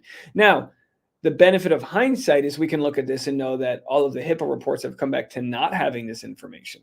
So where's the effing information? She doesn't have to disclose her health information to the court. Overruled. Thank you. I offered you a HIPAA release to get my health information as recently. Why would he need a HIPAA release when she could just send it to him? Now, it's nice to get that HIPAA release, but I don't think Clayton was being unreasonable. I think he would have settled for actual evidence that wasn't ultrasound videos that are 8 years old at this point. Yes, I think last week, and you didn't get back to me. I'm not gonna argue with that, but that's false. Did I ask you multiple times early on to take a paternity test? Yes, as did I. I asked you the same thing. And did you place stipulations upon that I had to date you exclusively in order for you to take that test? For 2 weeks in order to take it early. Otherwise, I would just wait until the birth of the children was required of me by law. It was if you wanted to know early. So you're agreeing you would only take the test if I were to date you exclusively? I think you're mischaracterizing what it was. It was so we could make a decision as to whether or not to even proceed with the pregnancy. This is So I'm speechless. this time, Yeah. so. By the way, the judge is going to make fun of her hair. He's going to make fun of her hair and say her hair looks like an unkempt wig. I think that's what he says. I could be wrong. We'll listen to it. I'm going to ask you to just answer his question, yes or no, if you can. If you're unable to, just say I'm unable to answer it. Okay. So, Mr. Eckert, ask the question again. Yes. Did you state to me that you would only take or do a paternity test if I were to date you exclusively? At what point? Within the first two months? Yes. You did state that? Yeah. Okay.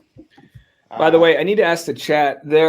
One of the phone numbers that was used to text Mike Maricini was the name Elizabeth, last name Owens. Does anybody know who that is? Do we know if that's a pseudonym she's using? Last question. Would you agree that only oral sex was performed the night that we were intimate? I would not agree with that. What would you say happened? I explained it to you in an email. You said you were insanely high that night and clearly do not have full recollection of what happened. Do you want me to explain it to the court in detail, or? I'm okay with that. Explaining what happened, yes. Okay. I remember everything, but yes. All right. It looks like we're receiving breaking news information. Looks like we've got breaking information coming from the chat right now. Oh, ladies and gentlemen, the evidence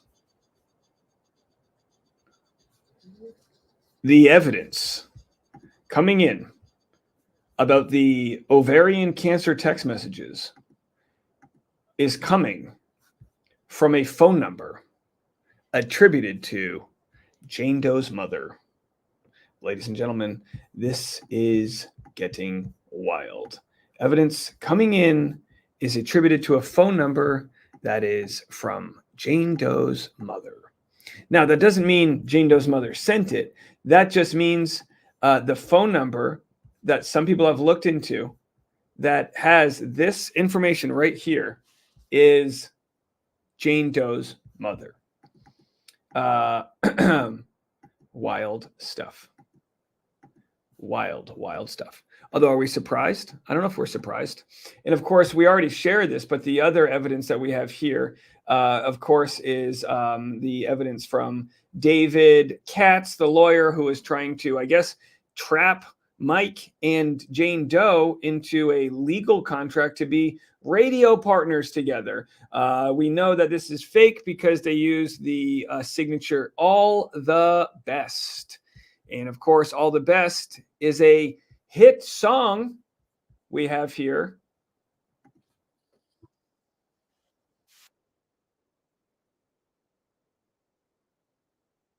Yours to command. Just gonna play the song real quick. All my love.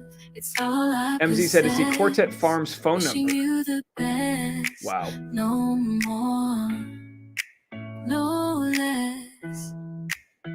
When you're feeling low. All right, wishing you all the best. Okay, let's just keep it going. Let's keep it going here. We're partying, we're grooving. Let's keep a party going right here. Everything as well. I remember everything as well. You were asking me when we were Your Honor. naked and Just a moment, please. Do you have a legal objection?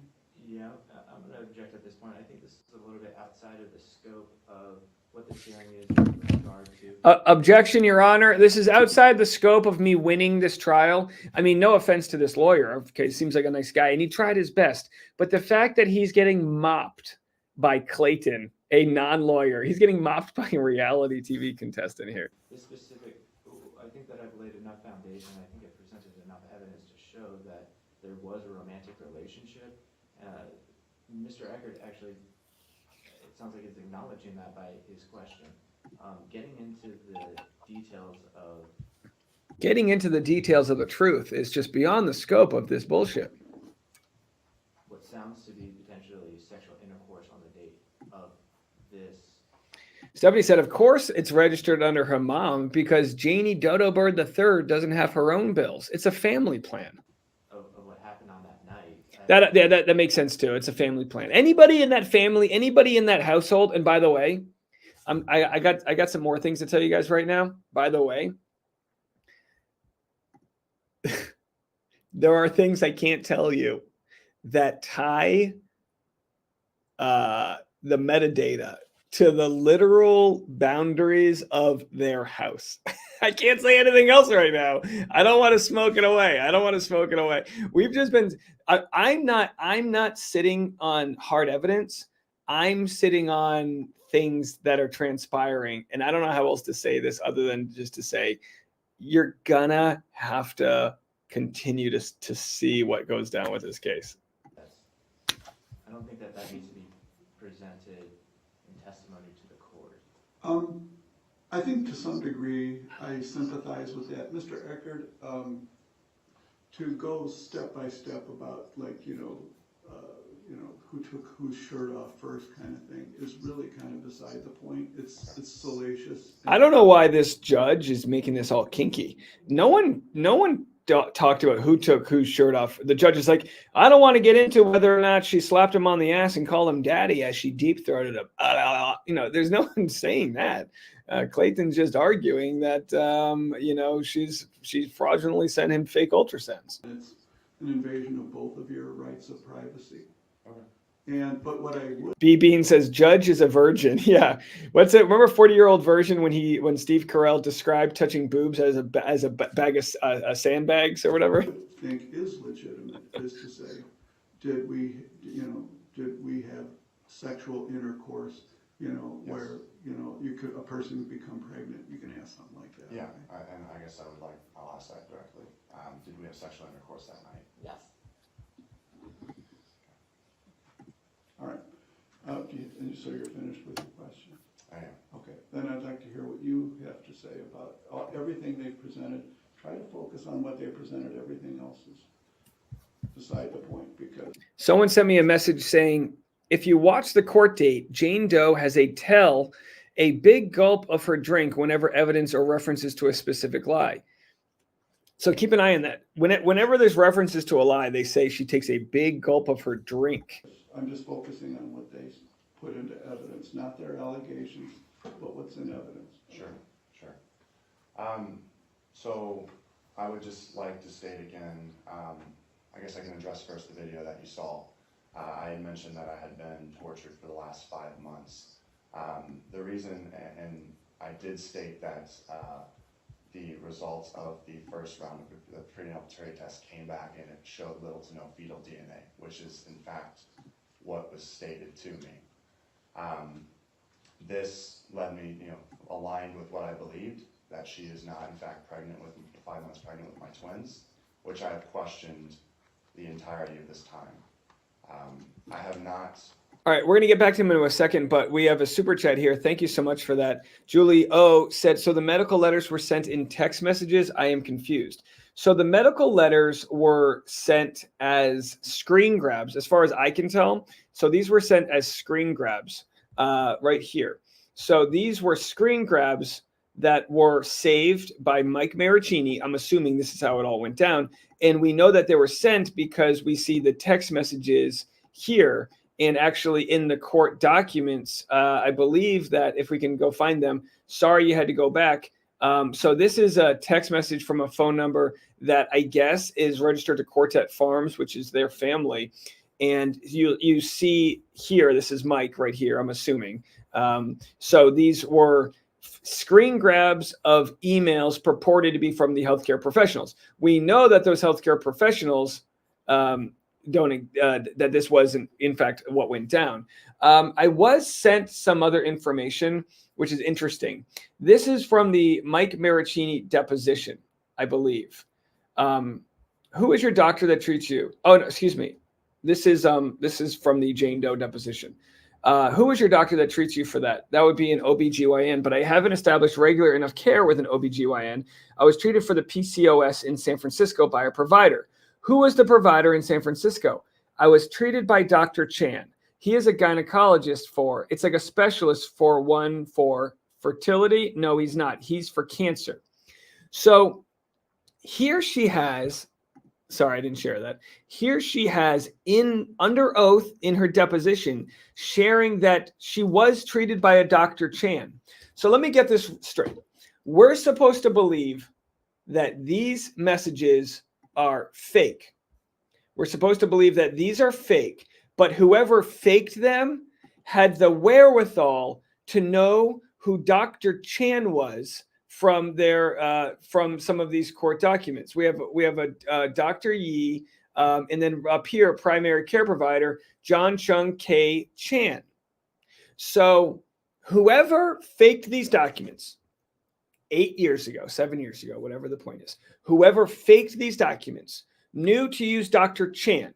Meanwhile, whoever faked these documents knew her primary care provider, which was listed in these documents, is also the primary care provider that she alleges to have in this deposition. Did she pull Chan out of her ass? Or was she the one who knew to use Chan because she knew back then that she could get Mike to Google these doctors and see that they were real? Any amount of additional forensics would prove that those documents were fake, which she's now admitting are fake. She's just saying she had never seen them before. It could be that her mom faked those documents, in which case she would have never seen them before. But why would her mom claim she had cancer and she didn't, unless they were working together, right? Lots of questions that are being asked right now.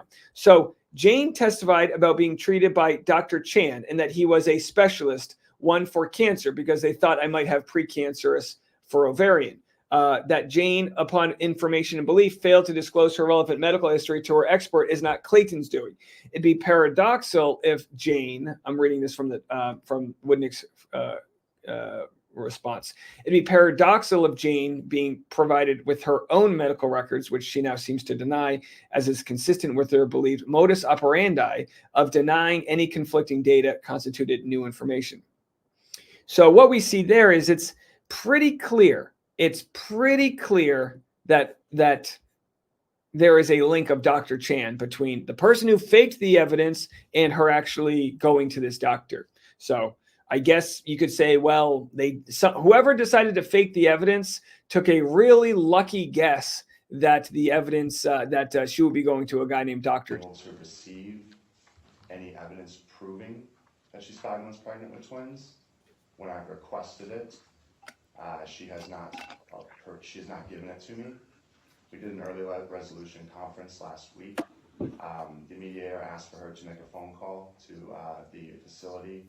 I will present this evidence, the ultrasound photo, to make a call and confirm that she did in fact do that test there. She was not willing to do so. She has not allowed me to speak to any of the doctors that have administered these ultrasounds, which of course has caused me to question her for that very reason, that it should be a very simple thing to do. Just like Mike Maricini never spoke on the phone to the agent named David Katz. All the best. She states that she invited me and my family and I to an ultrasound. For one, my parents live in Missouri. Two, they don't believe her. And three, Yes, Your Honor, speculation. well, they Overall. don't. Go ahead. He goes, well, they don't believe her. Now, of course, I've met Clayton's parents when they came to my stand-up show in Scottsdale, Arizona, and they were the most loving people. I actually really loved Clayton's mom from Clayton's season of The Bachelor. I thought she came off so warm and so loving, and my intuition turned out to be right. When I met her, I felt the same way. She gave my wife and I a very nice baby gift, and Clayton's father gave me a big hug. And, you know, for that generation of men, I don't know if anyone's got a dad there in his 60s, 50s, 60s. For that 50s, that generation of men, they don't all hug, okay? Gave me a big hug, and he said, "Thank you so much for what you've done for my son." And I say that, and I repeat that over and over, because it's you. It's you. You did this for Clayton's case. You did this for Clayton's family, for his dad. So when Clayton's dad hugs me, he's hugging all of you, because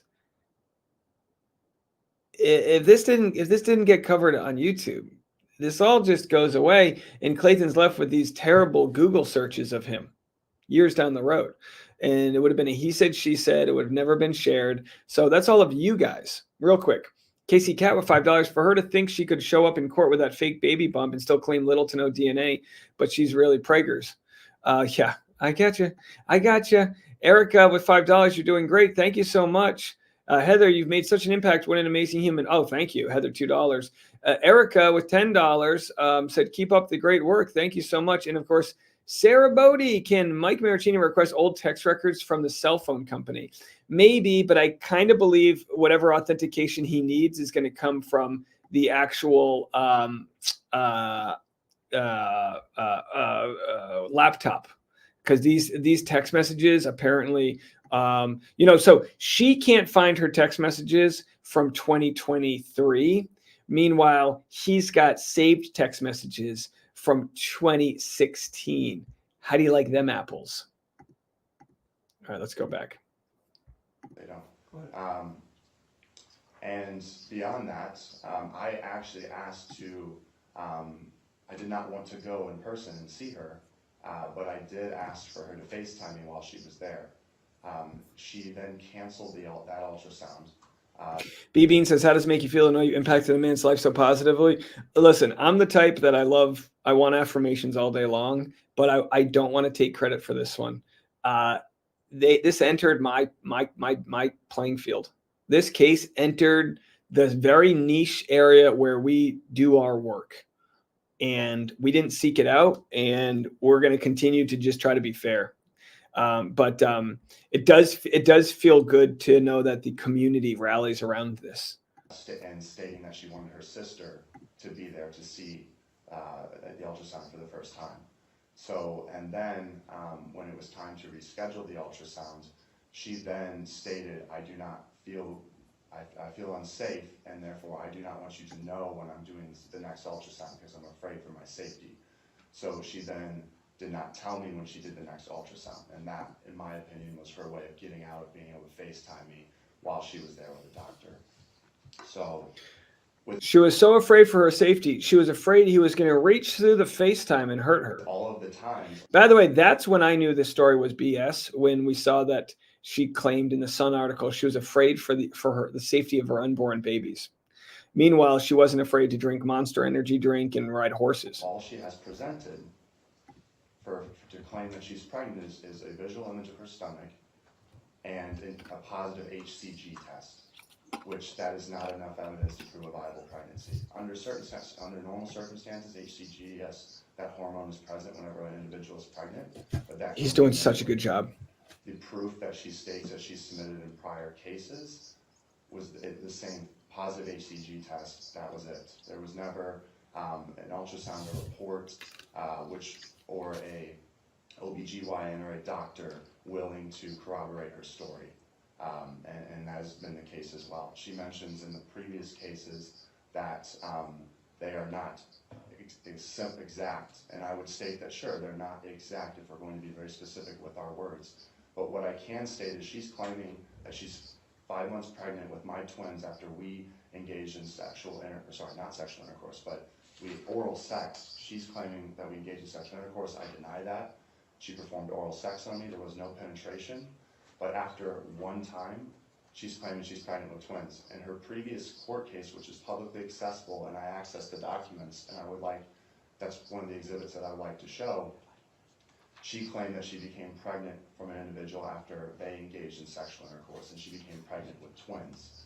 In the court case that I have here as evidence, there's an ultrasound that was sent to the defendant in which she states in the text message that she's pregnant with twins. So considering all of the evidence, I believe that she has engaged in repeated patterns of behavior. And with all of that being said, I do not believe that she's in fact 5 months pregnant with my twins, because I have not been able to receive any evidence of proof that that is in fact the case. She would need to have an ultrasound report and a OBGYN or doctor willing to back up those claims, and she has not presented that. Okay. So that is my rebuttal to any of that.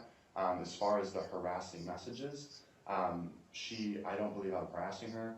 I never did. I stated that if she's lying, she'll be held accountable, and I don't believe that's a threat. She attacked me as a public figure. I have a large following online. I was on reality television, and she decided to open a court case against me. This family court case. She then decided to leak this to the Sun anonymously so she could protect her name. But Objection, Your Honor, speculation. Yeah, how do you know that, tell me, you just said she decided to leak this to the Sun. Yes. What's the Sun? Is that like a tabloid? The Sun is a tabloid, and I have I did not submit the evidence today, but I do have emails and text messages of her. Well, actually, I did actually submit something. She did threaten to go public. Yes, I do actually have an exhibit in here. Oh. She threatened multiple times to go public. Oh, okay, so that would be relevant. And so I can show that. And well, why don't we see it? Do you want to see it now? Okay. I think it's important. And of course, we saw all of the information that she threatened to go public because we saw it in her own inbox. She let us into her own inbox, which shared all of the, over a dozen journalists she reached out to. The Sun wanted to share it. The Post wanted to share it, but the Post said they couldn't agree to share it without sharing her name. And she was like, "Oh no, you can't share my name." So this is his exhibit 16, but what exhibit would this be on? You don't know? Hold on. I have, the problem is that there are a lot of exhibits and we have little time to put them together. So let me find your exhibits. Oh my God, quite a few. Yeah. So what's your title on this one? Threat to go public and shame me. Exhibit 16. That's what it says? Yes. Okay. Got it. 34 and 30, which one? 34 or 35 do I well, he doesn't know. It's on the screen, I don't know. Can I turn this around? Oh, let's see. Yeah, right click on it on your computer. Oh, thank you. I remember that now. Oh, there it is. I don't want a 7-day trial. Go away. Oh, just go. Won't let me. Okay, but I can, obviously do this. So let's see. So why don't you lay a foundation for this? Yes. Oh, it's right up there too. Yes. Why don't you lay a foundation? Date. How did you find out about it? Where did you download this image? Yes. What date? And give me some context. Let me see if I can scroll up here. So this is. I can see it on my screen. Yeah, it should say the date. I can't see the date from here, but it should be in the top right. So she says in this email. It just says yesterday, so that's okay. not helpful. Okay, in this case, this was sent within the last month. As far as the exact date, I don't have it. But it was within the last month? Yes, because this is when or probably about a month and a half ago. Okay. So she states in here, if you want option A, I will not post this. Option A dealt with a dating stipulation. She said, I'm just looking for support during this incredibly overwhelming time. And so then she states here that she's going to put up a post, the caption, surprise, can't wait for the arrival of these two next Valentine's Day. How she knew she was going to deliver on February 14th is beyond me. But she stated on a more serious note. I can read that. I'm just trying to get the context. You've already laid the foundation. Okay, sorry. And where did you get this? This is a screenshot from an email she sent me. I got you, okay. So, do you have any objection to me considering this exhibit?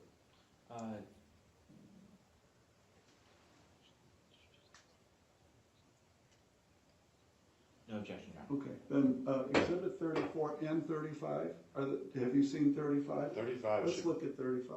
if it's the one, I know, it's the one of the post with the two, Eckerd twins coming February 24. yes. All right, No objection.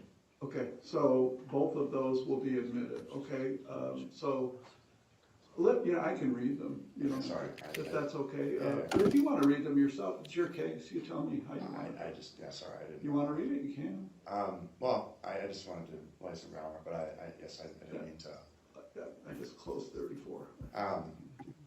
I would like to. So the other thing that's I'm trying to look up the timestamp here, but there's information floating around that Jane Doe may have emailed this judge beforehand.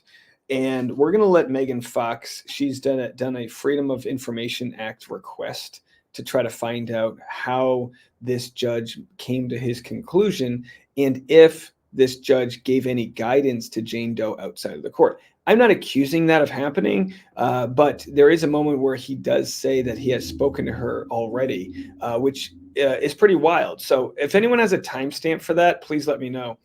Appreciate that. Move over to my video. All right, let me just read this first, though. People are asking if there's closed captioning. I don't believe I've got closed captioning. I'm sharing this as a, you'll have to watch this back. If you want closed captioning, watch this live stream back when it's done, and then YouTube will have automatic closed captioning. Although YouTube might have automatic closed captioning now. Let me see if I can find that out. And if it does, here, let me go to this. So this is me right here.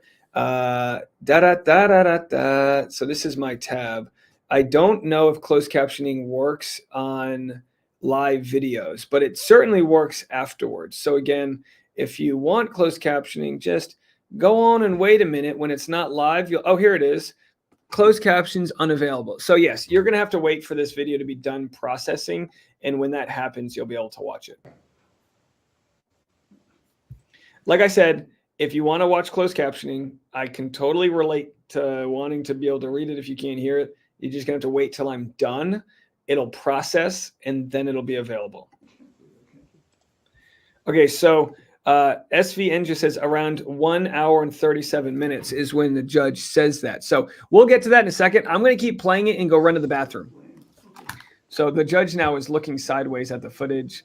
Absolutely ridiculous. Hold on. I'll go to the bathroom in a second. So the judge is looking sideways. This is like back in the old school days when you looked at porn, but like it wouldn't render right. You'd be like, what is that going on right there? That's it. Oh my gosh. You can almost see up the whole. Oh, is he really? Could she have been really wanting some of that? Oh my God. Can you believe that what they used to do with these porn sites? Okay. So anyway, you need a chiropractor afterwards. That she sent me. So you will see that these videos are identical, and this ultrasound video that she sent Be right back. is not her ultrasound. It is a ultrasound that she's still online. Your Honor, I'm going to object to that because the scope of this hearing is, again, whether they had a domestic relationship and whether there has been domestic violence by Mr. Eckerd or my client, Ms. Owens. Regarding paternity, regarding her pregnancy and regarding what maybe she said to him isn't within the scope of this hearing. What this hearing is in regard to is whether, again, they had a domestic relationship and whether he has harassed her by putting things online when there's now a court order forbidding him to post false information.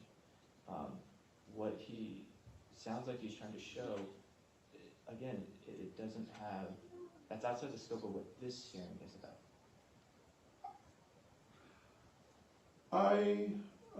I will consider your objection in just deciding what weight to give the evidence, but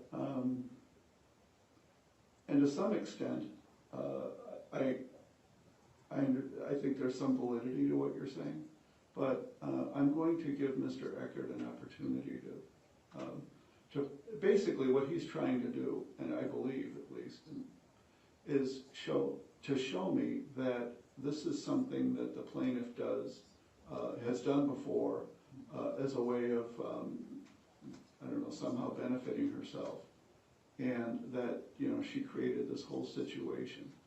And that if he, whatever he did was some sort of legitimate self-defense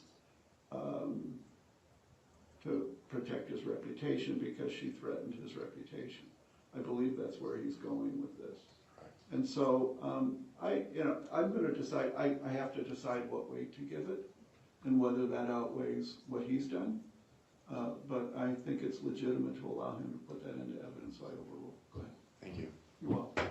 So I will play this video again. You can see within here it says ultrasound video proof, and so I will play this video. I'm going to just pause it so I can give context throughout. All right, remember, let's do a time check. Oh, you're almost out of time yourself. How much do you, how long? I mean, this video looks like 2 minutes. I mean, I do have additional evidence that I feel is important to try to submit. Well, but this is the most important one. go ahead, play it. Okay. So this is showing that this is the email she sent me. She says here is whatever percentage that is, 1,000,000% a real ultrasound video. And when did you get this? Does it state on here? That's just probably within the last month. Oh, it should say up there on at the top right. Maybe. You have it on your computer. Can you magnify the view? Oh, Just I see. tell me. Yeah, let me pull it up. Oh, what's going to pull this? Let me pull it over here. So I Or even just look at, you know, the information, get info on the file. Friday, October 6th. Yeah, it says October 6th. This is where it gets really frustrating. People are wondering where's his attorney. This was the case before he got an attorney. Thank you so much, So Mystery this Twins, shows for the this was chat. Sent from her. I just pulled up that her contact info. Okay. Now what's going to show? This is the ultrasound video. I want to highlight the. You'll see. It'll say baby A, baby B, and placenta. That's important. I want to focus. Here's baby B, then placenta pops up, and then it says baby A. And so again, I just want to show that this video, this shows B again, and this is the video that she sent me and claimed to be 1,000,000% her ultrasound. Then it shows A. And then it comes here, it shows B and A again. By the way, can you hear Jane Doe and her lawyer whispering? This is the end of the video. Should be right about here. Okay. Okay. So that is what she sent me directly to my email stating that was her ultrasound. Now this is a screen recording from a YouTube video that I found of a video that is what I believe to be the exact same video. All right, now, how can you connect this video with the plaintiff? You have to do that first. It can't just be of someone that you just found on YouTube and you're saying it's the plaintiff, but you can't prove it's the plaintiff. I'm stating that this is not, this video that I just showed you. Let him speak first. Go ahead. The video that I just showed you is within this video. She took that ultrasound video. She used the exact same video. Correct. But I'm not an obstetrician. I don't know. How am I going to be able to tell that?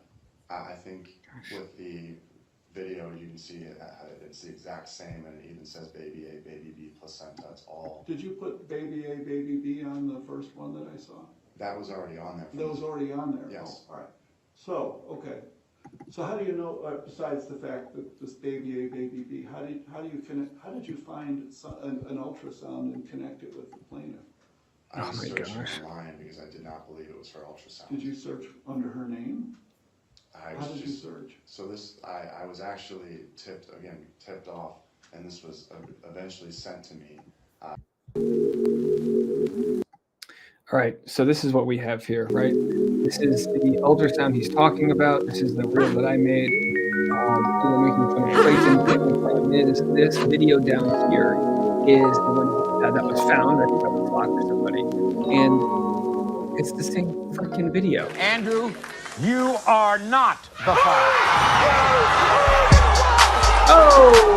You are not the father, not the father, not the father. You are not the father. It's fake in the house. And Clayton knows it, Clayton knows it, fake in the house. I do have a large following, and why couldn't Clayton just show my reel? Shed this video that was. I made it easy for you. I included Maury Povich. Online. It found its way online. I understand the judge going, I'm not an obstetrician. How am I supposed to know? Lay them on top of each other. Look at that. They are fingerprints of each other. She did send this to the press. She sent that video to other people. Objection, Your Honor, may I make a record? Yeah. Like, it already sounds like this has been available to other people. It was sent some way. I'm questioning now the authenticity of this video. I don't think that this is admissible for evidence. I don't think. Look at Clayton. Oh my gosh, look at him. What are you talking about? Like, this was his smoking gun. Enough foundation for this. It's confusing about. By the way, at this point, I no longer respect her lawyer because he knows. He knows this is. You know what I mean? Like, I understand he might thought she was whatever. He knew. He knew this was fabricated. How he got in contact with this video. Apparently, my client sent him something, and I just don't think this should be admitted. And if it is admitted, then I think that the court should give this very little weight. Did you publish the first video, the one she sent you? Did you publish that online somewhere? I did not. Did you? It was sent to the press. By whom? By me. So she admits to sending it to Reality Steve. But it was not the same video that was sent to Clayton. I sent him a sonogram and I sent the press a sonogram.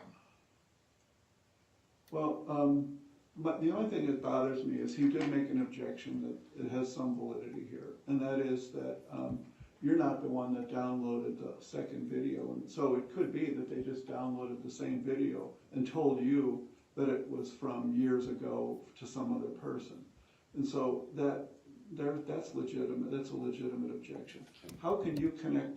How can you prove, first of all, that this, where the second video was obtained, and how can you connect it with her other than the fact that it has the same markings? Yeah. And how can you assure me that your follower didn't just send you the same video that we just watched and said, oh, this is from something that Miss Owens posted years ago? Because we're journalists and we vetted and double checked and made sure it was the same. I mean, I didn't just overlay the videos. I showed the exact time frames that she edited out the evidence that would have proven, that wouldn't have helped her out. It's completely 100% to the point where she's now saying, well, I didn't send that. So the judge wants to know, how do we know that it's not fraudulent on Clayton's side? And I'm saying she's denying even sending it. It's for sure. It's for sure. Okay, you guys get it. In another case, how do we know that? Fair. So Yes, frustrating. yes. So the reason why I screen recorded the first part was to show you that she sent that. That came from her email. Good. So that video she sent me directly. This video is, I wanted to show, that this is a YouTube video. You can find this on YouTube right now. And so it's publicly available. But she claims that this is her video. This video is 6 years old.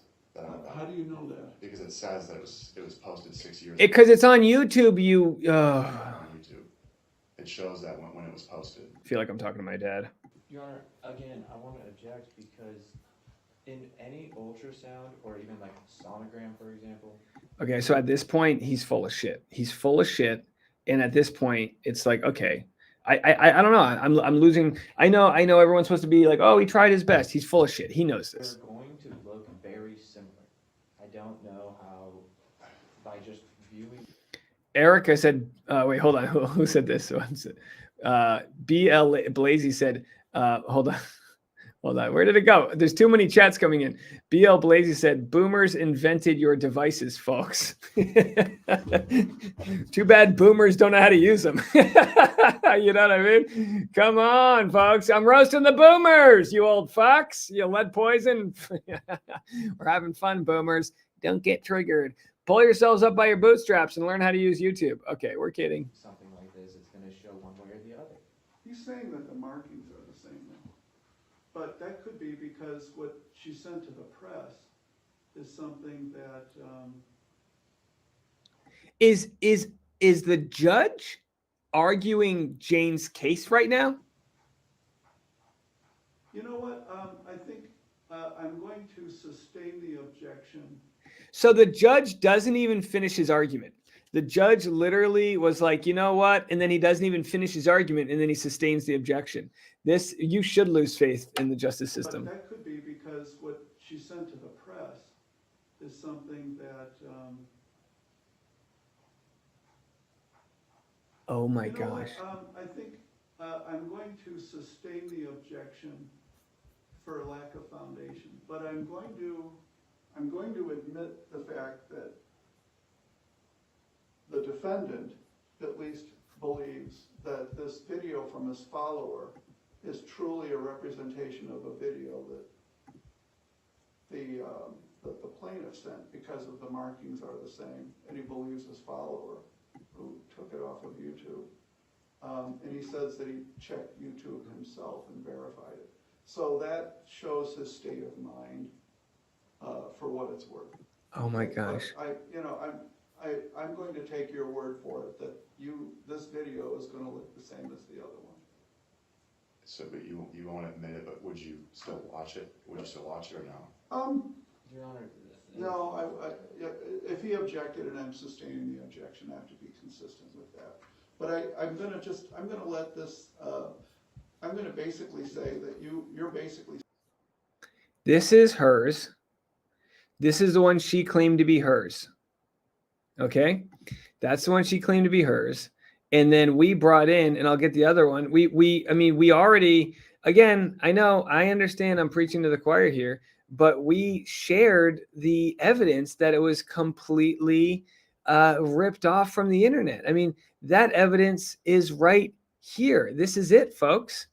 This is the video, the full video. So you can call this video, look, Massachusetts, they posted this online, baby B, placenta, baby A, it shows the whole thing. There it is. Now, I understand. So she cut out these parts. She cut out all of this. This is the longer video. So this video is 3.5 minutes long. Waving bye. Thanks for watching. That was all cut out. This was her version of it with her name on the top. So you can see she added the name. She added all that. And for those saying, oh, well, how do we know it was her? Okay, sue me for defamation. Sue me. We have metadata that this came from her email to Reality Steve. We also have metadata that this was uploaded in her Dropbox. And so far, the only claim she can make is that someone hacked into her account. I'm sorry. I don't believe a jury will believe that people hacked into her account. Absolute rubbish. Rubbish. There are other videos out on YouTube that I believe are from another case, and that's something I considered in what I'm doing. All right. I'm starting to wonder if this judge already made his mind up beforehand. And we're going to find out when Megan Fox dives into the emails between this judge, assuming there are some, because I guess there was a hint that there were some. So we're gonna get to that in a second. I will not allow it at this time. So is there anything else that you want to say you're out of time to? Well, so it should be my turn to cross and comment. No, you're out of time. You used your time, and I'm not sure it was efficient.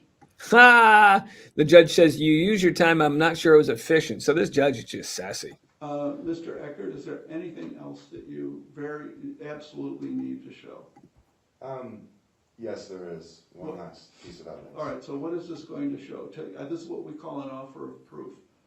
Okay. All right, I want you to focus on my question, do you? Yes. What is this going to show me? Just tell me what it's going to show and say, and where did you, that kind of. Absolutely. So this is another screenshot of a email she sent me on Friday, asking me to meet up with her. This was after she filed for. By the way, can somebody send me either email or whatever the Suno playlist that's got all of the Jane Doe music? Protection. Okay.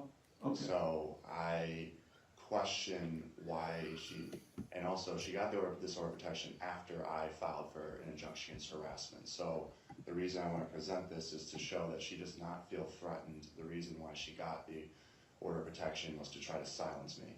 And if she was feeling threatened, she would not ask me to meet up with her. And that's what this piece of evidence shows. Okay. I want you to know that a person doesn't have to, basically what they're doing is they're coming on a harassment theory, and you don't threaten, you can feel threatened, that is one way to feel harassed, but it's also seriously alarmed, annoyed, or I have the statute here. Where is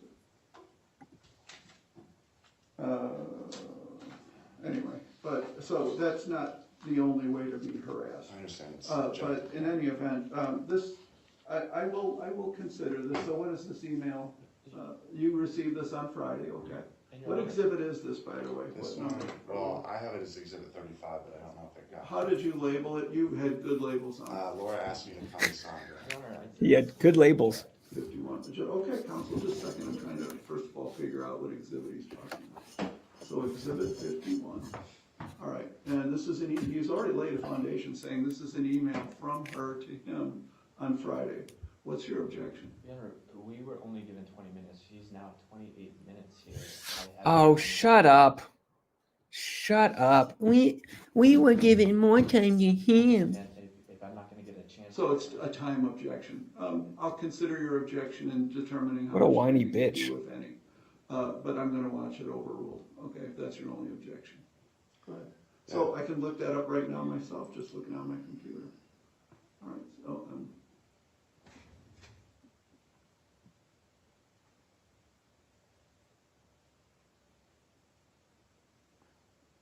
this was sent last Friday, which was, October 19th? Is that right? Yes.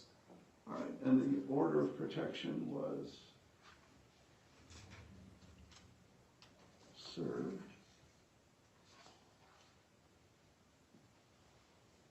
on October 7th. I'm getting new information right now. Okay, got it. So I've looked at it, she sent you an email, and the terms of the order of protection are that, as far as contact terms, only through legal counsel, only in court proceeding, and through electronic mail, only regarding matters pertaining to the paternity. Okay, well, this probably falls within that, so I'm not sure how much traction this gets you. But I admitted it, and I've considered it. I'll decide what way to give it. Okay, all right. I will give you 2 minutes to cross-examine. That's about how much time I gave you. Okay. You admit that you had sexual relations with Miss Owens, is that correct? Oral sex was performed, yes. Okay. And she's allowed to make a pregnancy announcement if she so chooses, is that correct? Yes. Okay.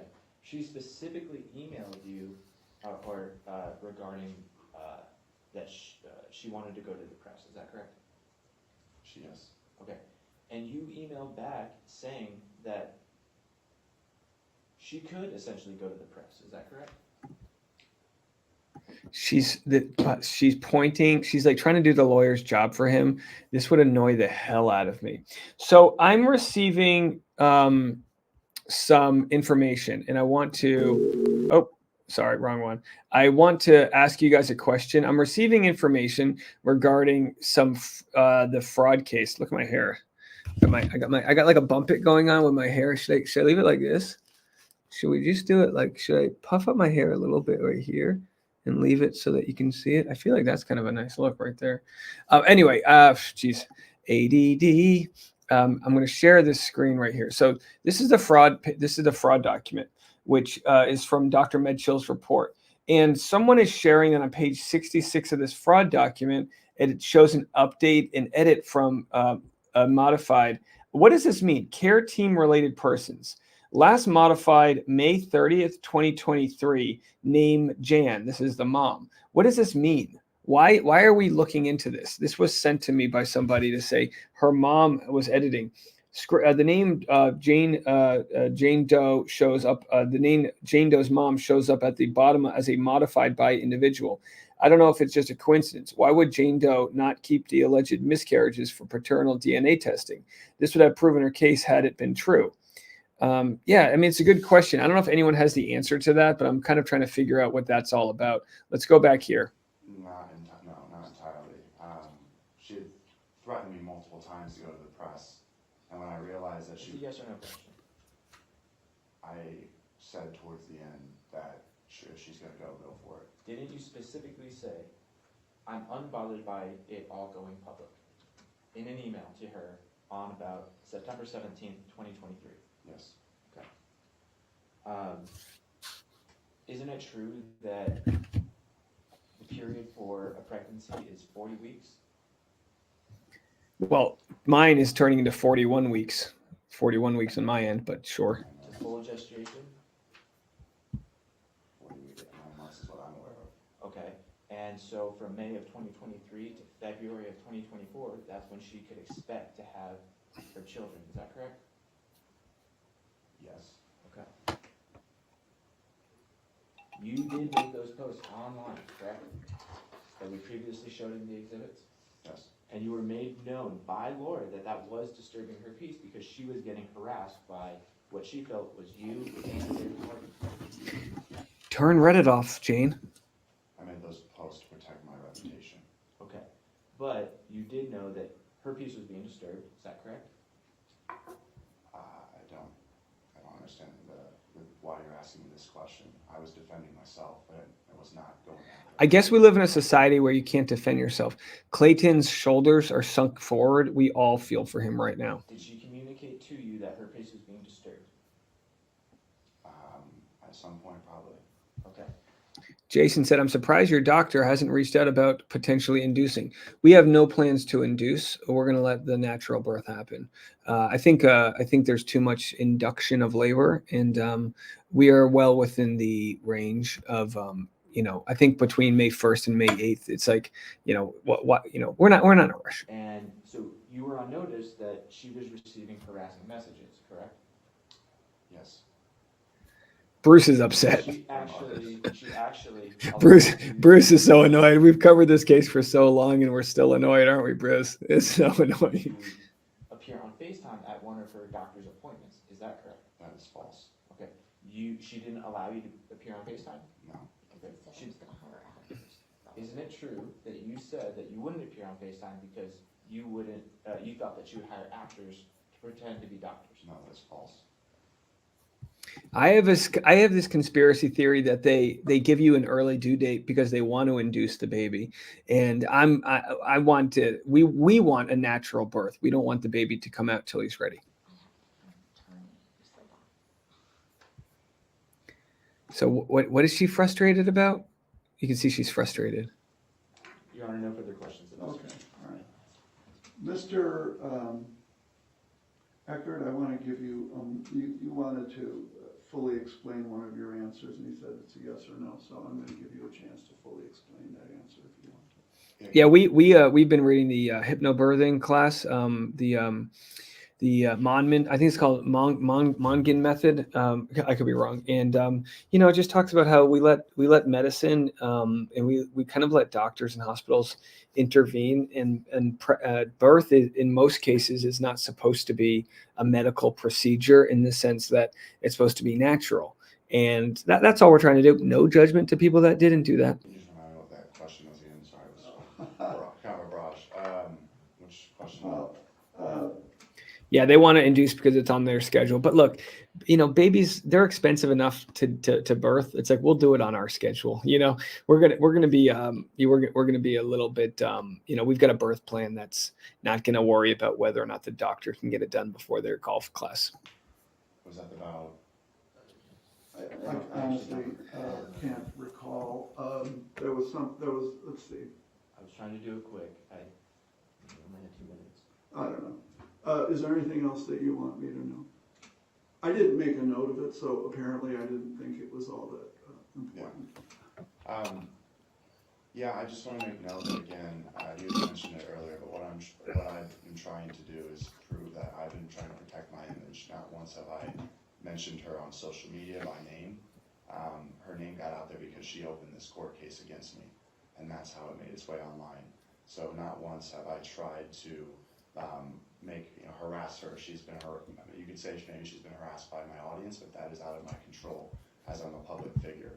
So it's out of his control, but I wanted to share with you guys a new tab. Of course, I just wanted to go back here to the moment where we discussed how bizarre this was. I'm gonna try to bring this up. It's a very small email. It's very hard to read. It's the only copy we have from June 28th, 2023. Jane says, I'm physically, and let me widen this a little bit more. Hold on a second here. Let's get this a little bit bigger. She says, I'm physically and emotionally exhausted from the pregnancy and all of this. I just need clarity as to what we are doing. I've offered to give you control over the outcome of the pregnancy if we date exclusively and care for each other. I bring a lot to the table and feel like I could really make you a better person. Yes, I've called out your BS a lot, but it's because I know you're better than how you act sometimes. Same thing she said to Michael Maricini. I get your anxiety because I've been there and truly believe in your mission, despite the fact that you haven't shown me kindness when clearly I've been emotionally struggling. I couldn't give us you know what, that you were the Bachelor and still know nothing about you other than the clips I saw of you with 2 girls when I was angry at you. I want to get to know you and be a great partner. I would feel exactly the same way if I was in this situation with any man. I need to care about someone and trust them. In regards to intimacy, I know it's important to you and it is to me as well. If you think about it, having sex with me is the safest thing you can do at this point. I'm already pregnant, and if we choose to go this route and trust each other enough to have sex, then we're at the point where I would be taking abortion pills, so there is no risk. Under no circumstance would I have an abortion if you want to be on dating apps or seeing other women while we are figuring this out. I would want to date with intention. I know what I bring to the table as a partner, and I'm well aware that you don't want to become a father right now. It's a win-win situation for you, but a huge leap of faith for me. You haven't been trustworthy to this point, so I'm the one taking a gamble on this outcome. You could be leading me on the way Greg Gillespie did. I need to know your decision tonight because I'm getting rid of the abortion pills if it's a no or if I don't hear back from you. I really do need to adjust my seizure meds and take other precautions for my health and the well-being of our baby if you're going to have a kid. You are the father. There's no two ways about it. So saying no here is a guarantee you will be a dad. He says, I will not date you in any capacity as I do not have any interest in you. So you can proceed however you'd like. I'll be awaiting the ultrasound on the 8th week, and then we'll do a paternity test as soon as I'm able to. There it is, folks. She says in the comments, having the baby if I don't hear back tonight. And we're revisiting that song right now. Hold on. Where is it? Having the baby if I don't hear back tonight. Real slammer of a song. I'm just going to read some super chats here. Julie O, $5. JD and Mommy Dearest were on Jordan's podcast. Wolf of Wall Street. Probably swapped con job tips. Sorry, hold on one second here. I can't do 2 things at once. Here it is, folks.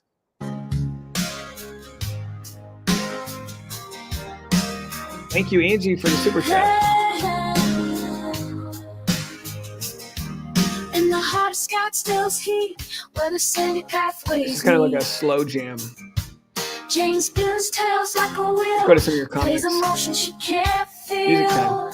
Now just taking a break. With a whisper, with I'm gonna reset the deck she here. cuts out her next extreme. I'm expecting, can't you see? No, I don't believe the judge saw that You note. should be staying here with me.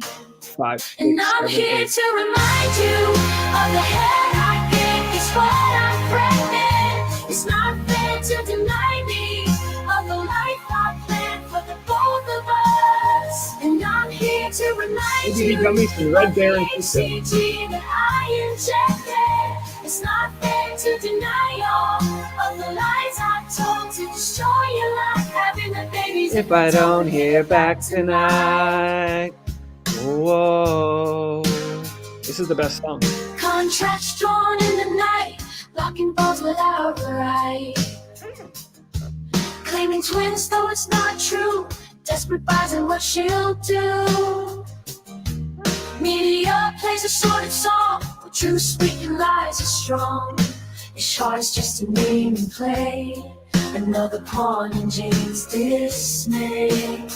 And I'm here to remind you of the hand I gave. Guess what? I'm pregnant. It's not fair to deny me of the life I planned for the both of us. And I'm here to remind you of the HCG that I injected. It's not fair to deny all of the lies I told to destroy your life. Having the babies if I don't hear back tonight. Whoa. One lawyer leaves, another 2 can't stand beside the falsehood she spewed. A sonogram, a shaded line. How many times can you re-die? The truth is lost, the tales grow tall. I fall with Jane Doe to Last verse. And I'm here to remind you of the hand I gave. It's what I'm pregnant. It's not fair to deny me of the life I planned for the both of us. And I'm here to remind you of the HCG that I injected. It's not fair to deny all of the lies I told to destroy your life. Having the babies if I don't get back tonight. So here's the final acting scene to the song of the dreams. And the curtains gently close on the story she composes. To the heart she tried to steal, may you find a way to heal. As the desert sun sets low, may the truth at last be known. Oh, having the babies if she doesn't hear back tonight. All right, here's what I'm going to do. I don't have much time. I truthfully don't. So we're going to actually skip ahead a little bit. I know you're upset. You want to hear the whole thing. I'm going to skip ahead a little bit here. And we are at the 1 minute mark. Let's go to 117. I want to hear what this judge might have said with regards to having heard from Jane Doe privately. Having them babies if I don't hear back tonight. All right, he's looking. Take your time. See, he's got that Mitch McConnell response time. Having them babies if I don't hear back tonight. Oh, it's 137. Okay, that would explain it. Another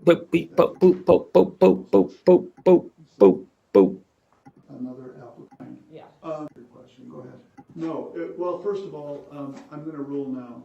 I do not, this is the time for the hearing. And these are, you know, this is, I don't think it's appropriate here to hold the case open until you can come back with more evidence. So, no, I would choose not to do that. I also, and I know that that was my main focus, but I also believe that you talked with your followers about this and that you, she testified that you had made comments about her and how you don't believe her and that she's a liar to your fan base.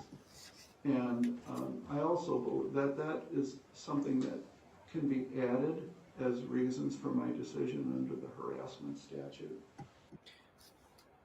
So he's saying one of the reasons why he's going to uphold this decision for an order of protection is because Clayton doesn't believe her. ARS 29, 21, 1A, 1 and 2. And your, she came to me for an well, I don't know if I'm allowed to say that.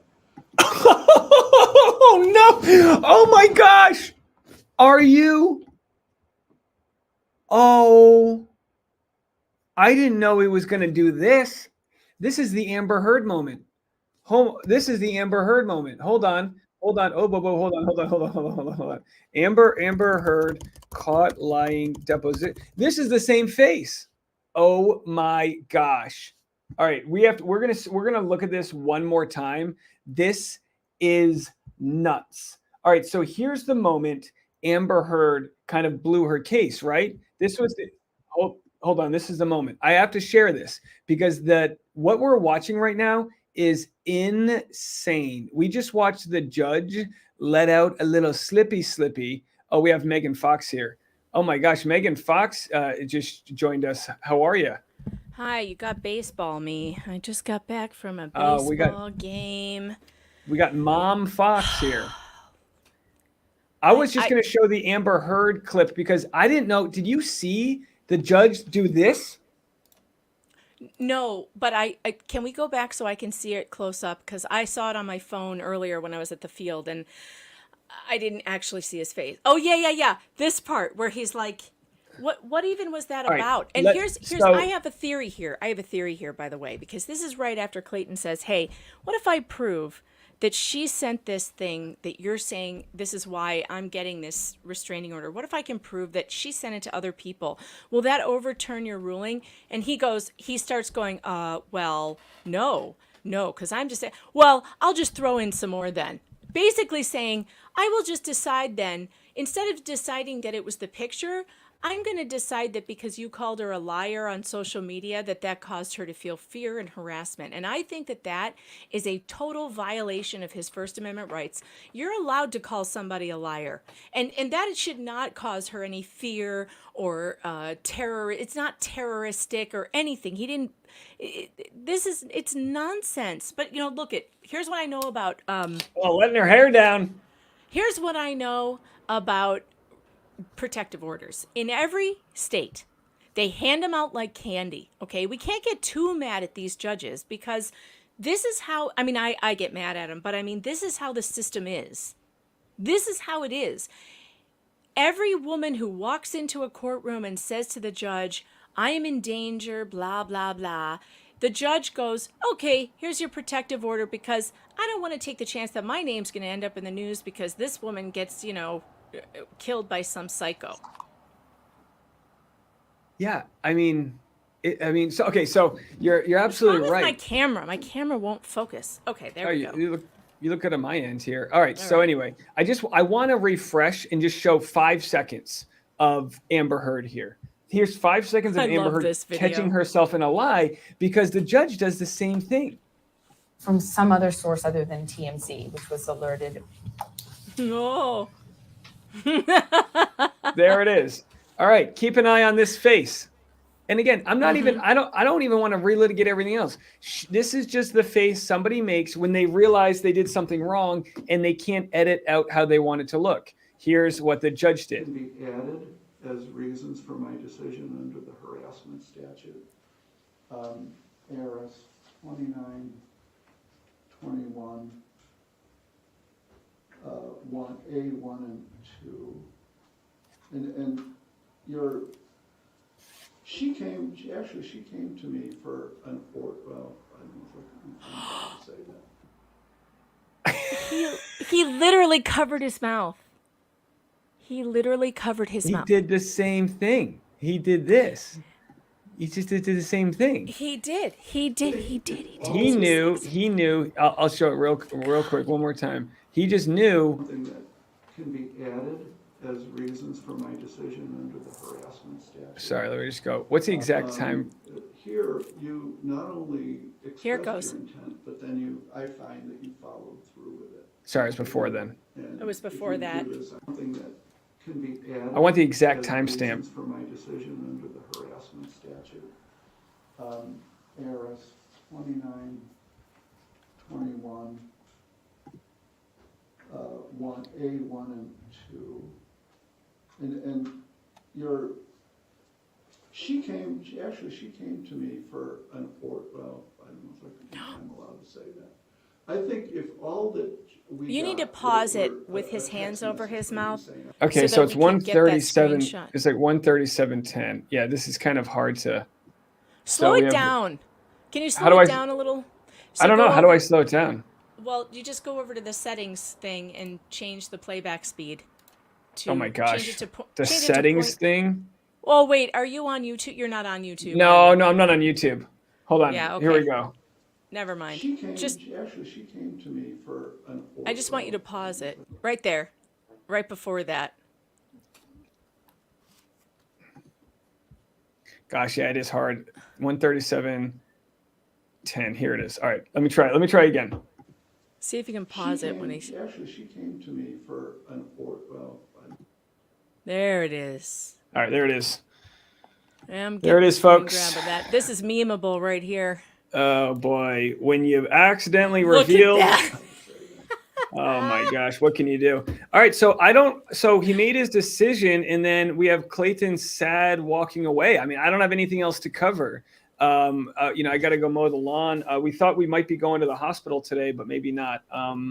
where you're just patiently enjoying life. I did say Saturday would be a good day to go to the hospital. Sunday would be good too, but we're going to go. I got to go buy a leather chair for my office. I want a nice leather chair that matches my decor here for the wife to sit in while we do our live streams. What do you got going on today?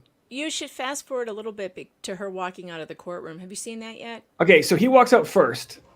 So I'll just show the sad look of a man. I mean, look at this. I will tell you though that he is very, keeping it together very well. But imagine he's going home alone. He's going back to his life. He's got bills to pay. He's trying to build a real estate thing. He's got life to live. And he's like, I can't believe I lost this right now. He's innocent. The only thing he's guilty of is taking two blowjobs, which is fair and consensual. Which have cost him about $150,000. Yeah, the most expensive blowjobs of all time. He really swallowed his pride as he walked out of the classroom here.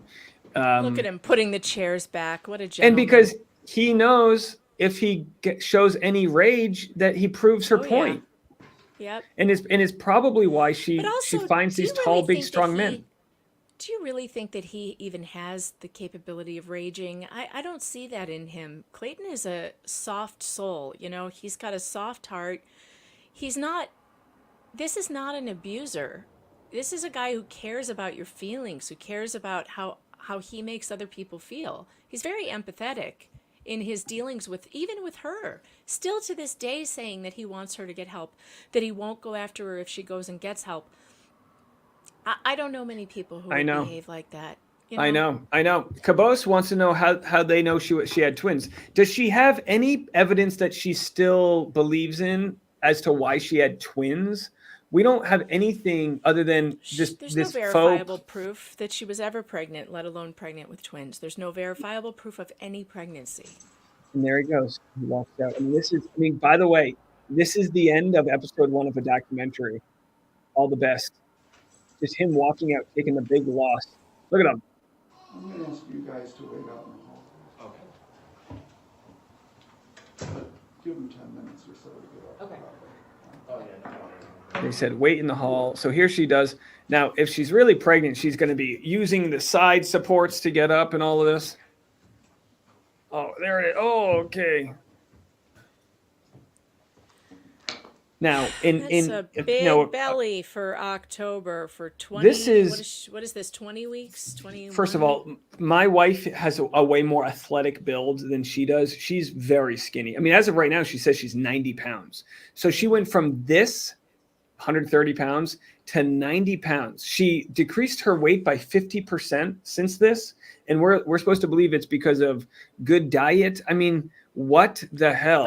But now her expert says she miscarried sometime probably in July. Yeah. I mean, this makes no sense. None at all. Don't worry, before September, he said. Didn't he say before September or something? I'm getting the dates mixed up now. There's so many. I mean, I think that's the point. They want to mix the dates up enough, and there she goes. I mean, that's a full term. I mean, listen, I lived in East Los Angeles, where there's a lot of pregnant folks in East Los Angeles, and I've never seen someone of her size look that pregnant. But again, with twins. Wait, pregnant with twins at 20 weeks pregnant. 20 weeks would not be that big. I'm sorry. No. It wouldn't be that big.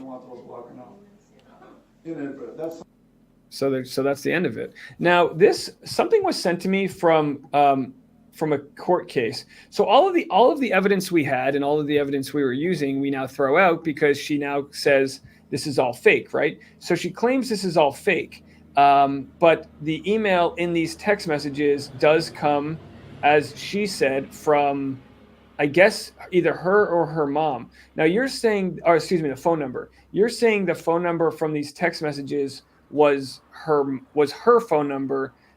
Someone pulled it up and said it was registered to her mom. But either way, this evidence is going to be extremely easy to prove on Mike's end because it lives on his laptop. This isn't in Photoshop. This isn't a screen grab. This evidence lives in the iMessages on his laptop, which going to be very hard to insert those and doctor those into that. I mean, do you think that it'll get to the point in Clayton's case where they bring this evidence in? I don't know, because listen, we're talking about a 2-hour trial. I don't even think there's going to be time to get experts to authenticate this, if I'm being totally honest. I really don't. And I think that it may come in as far as in some motions or whatever, but I don't think it's going to come in as an expert kind of thing. But I'll tell you this, I'm willing to, and I think maybe you jump on board with this too, but I'm willing to do some kind of fundraising stream here soon so that we can pay our own expert to authenticate it. Because at this point, I feel that I have a vested interest in this. I think so the public does too. And I want to know. I want to know breaking where they came news. from. I have breaking news, and I'm not. What is it with oh my God. I'm not going to, I'm not going to share the video I'm receiving, but with regards to her affidavit, which claims that the information that came out was 100% fabricated and not hers, we have breaking news that's just going to throw that really for a loop here. Ladies and gentlemen, we've acquired a video, which I'm not going to share, but we've acquired a video right here, which shows all of the text messages being sent right there with all of their attachments and the dates and timestamps. A video that's not fabricated because it is a video taken from a phone onto a laptop, which shows this evidence. Now, a forensic person can deep dive and look even further into this and really prove it. But from the outside looking in, this video, 55 seconds of the scrolling and of all the messages, this video shows that he's not lying when he says somebody faked cancer to try to get me to be their cancer doula. And he believes that it was the girl he was seeing at the time, Jane Doe. Well, we can go through this more later, but this is it. I mean, these receipts exist. So when she says in that last filing, I don't know where these could have come from. I mean, has she not been watching our channel? She denies it. We know she's denying it, but is she not been watching every step of the way? I mean, she has to be careful. We know where they came from. They came from her. Mike alleges that this agent was her, with signing all the best, amongst other reasons why he believes it was her. I mean, this is her reply, which says, I did not send these, and yet we're looking at the evidence that she did send them. How can they do this? She did not create the records and knows nothing about it. Dave, that's her pattern of behavior. That's what she does to create confusion and to get this gaslighting effect where you start to feel like you're going crazy because you know that you have what you know. But her constant denials and then finding this lawyer who's going to back up every ridiculous word coming out of her mouth. I feel psychologically exhausted. I'm emotionally exhausted by this woman. I can't even imagine how her victims feel, okay? I can't even imagine. We also have proof, by the way, in Greg Woodnick's recent filing, which I still haven't read totally all the way through. There's proof in there that during the deposition, she admitted to being seen by Dr. Chan, who she says is a cancer doctor. I covered that today, yeah. Yeah, the person who faked it knew that? It doesn't make sense. Here's the document. So that person would have had to take a stab at whether or not, but I mean, look, I mean, I've got it all, guys. I've got, this video that I've got right here is just showing all of the and we'll get the metadata of all of this in due time. But this video right here is just showing all of the different documents when you pull them up. So you're able to click on all of these things from this computer and see it all. This is all going to be backed up. It's all going to be looked at by forensics.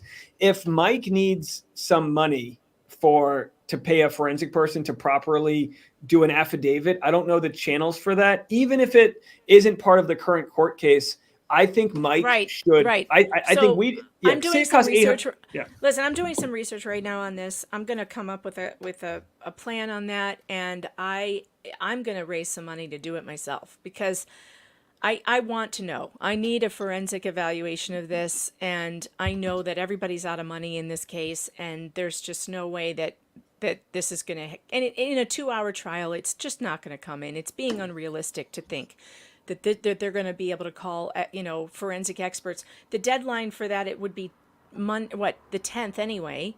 So I don't see that happening. It's going to have to be done by us. So I'm going to find somebody. I'm going to find somebody with good qualifications, and we're going to have a report done. Period. It's like we don't even have to touch anything. Send that hard drive. Send it to send that laptop a guy. directly to a third-party person. Let and again, a real expert, not a retired person who has nothing to lose, and give us the expert opinion on where these came from and whether or not it's the court of public opinion versus in that court case. I mean, hey, this might just be knowledge if she really wants to, put together a sizable defamation case. Let's get the party started early. Let's get the defense started that's how early. I feel. That's how I feel about it. And, I have a lot of lawyer friends. I've spoken to a couple, and they're in agreement that it would be the best thing to do right now. So I'm going to find somebody. Dave and I, we'll talk, and we're going to figure this out. But if Mike's, if he wants to do it, I'm willing to raise the money to do it. I'm with you on that one. I am with you on that one. I think Mike deserves it. We've seen a lot of justice for Gillespie and Clayton, and it is in the works. But Mike has been a guy that we just haven't dived too deep into because we haven't had too much to work with. And now that we're getting all this information, who cares if it went through the court system back then? He might have been terrified and didn't want to share this. He might have been worried about his order of protection. Well, guess what? What I think is going on with Mike is that he realizes that all of her threats are meaningless, and he's already tried to be a servant of the system, and it's gotten him nowhere. So good for him. Absolutely good for him. Did Mike have a lawyer at the time? I don't know. I kind of wondered if he did because I took a gander at his court documents last night. I didn't go over them real thoroughly, but it seemed like there just could have been a whole lot more done there that wasn't done. But again, that was a protective order, right? And these judges, I'm telling you, there's like nothing you can show them that will make them not give a woman a protective order. There's just nothing to show them. It doesn't matter what you show them. They're going to give the smaller, weaker woman the protective order just out of caution, even if it ruins some guy's life. I almost cried in that second hearing that was posted, the first one, the temporary injunction that she got, when the judge was like, does he have any access to firearms? We're talking about taking away a man's Second Amendment rights here over this absolute garbage. And she also says in one of the videos, now I don't remember which one, I think it was the first one, the temporary one. She says she's not in fear of her life. She does not believe, this one. She does not believe that he's going to harm her. And but then that means she lied on the order that she said she did believe that. She said that he wouldn't tell her he wasn't going to harm her and the babies. But then she tells the other judge and the other one, oh, we can still communicate about the paternity. I don't think he's going to harm me. Come on. It's wild. Well, I mean, I need to make a note about that because I need to pull those clips and put them right next to each other.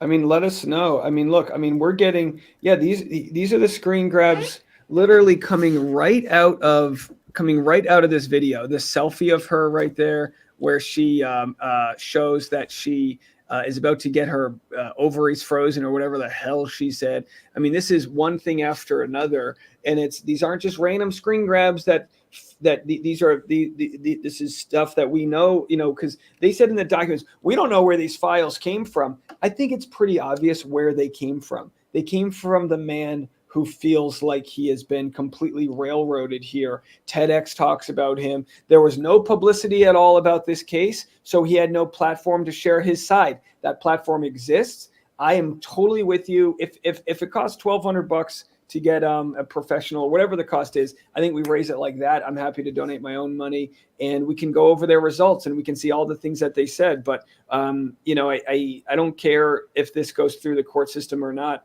I think it's important for his story to be pursued to the fullest of extent of what's real and what's fake, what's true, what's false. And I think an expert, whether it's through the court system or not, can give us their opinion on the matter. I think that's what we have to do at this point. I mean, I'm tired of the lies. I'm tired of the gaslighting and the let's just get the hard data and like be done with it. Because I've just had it with this. I'm done.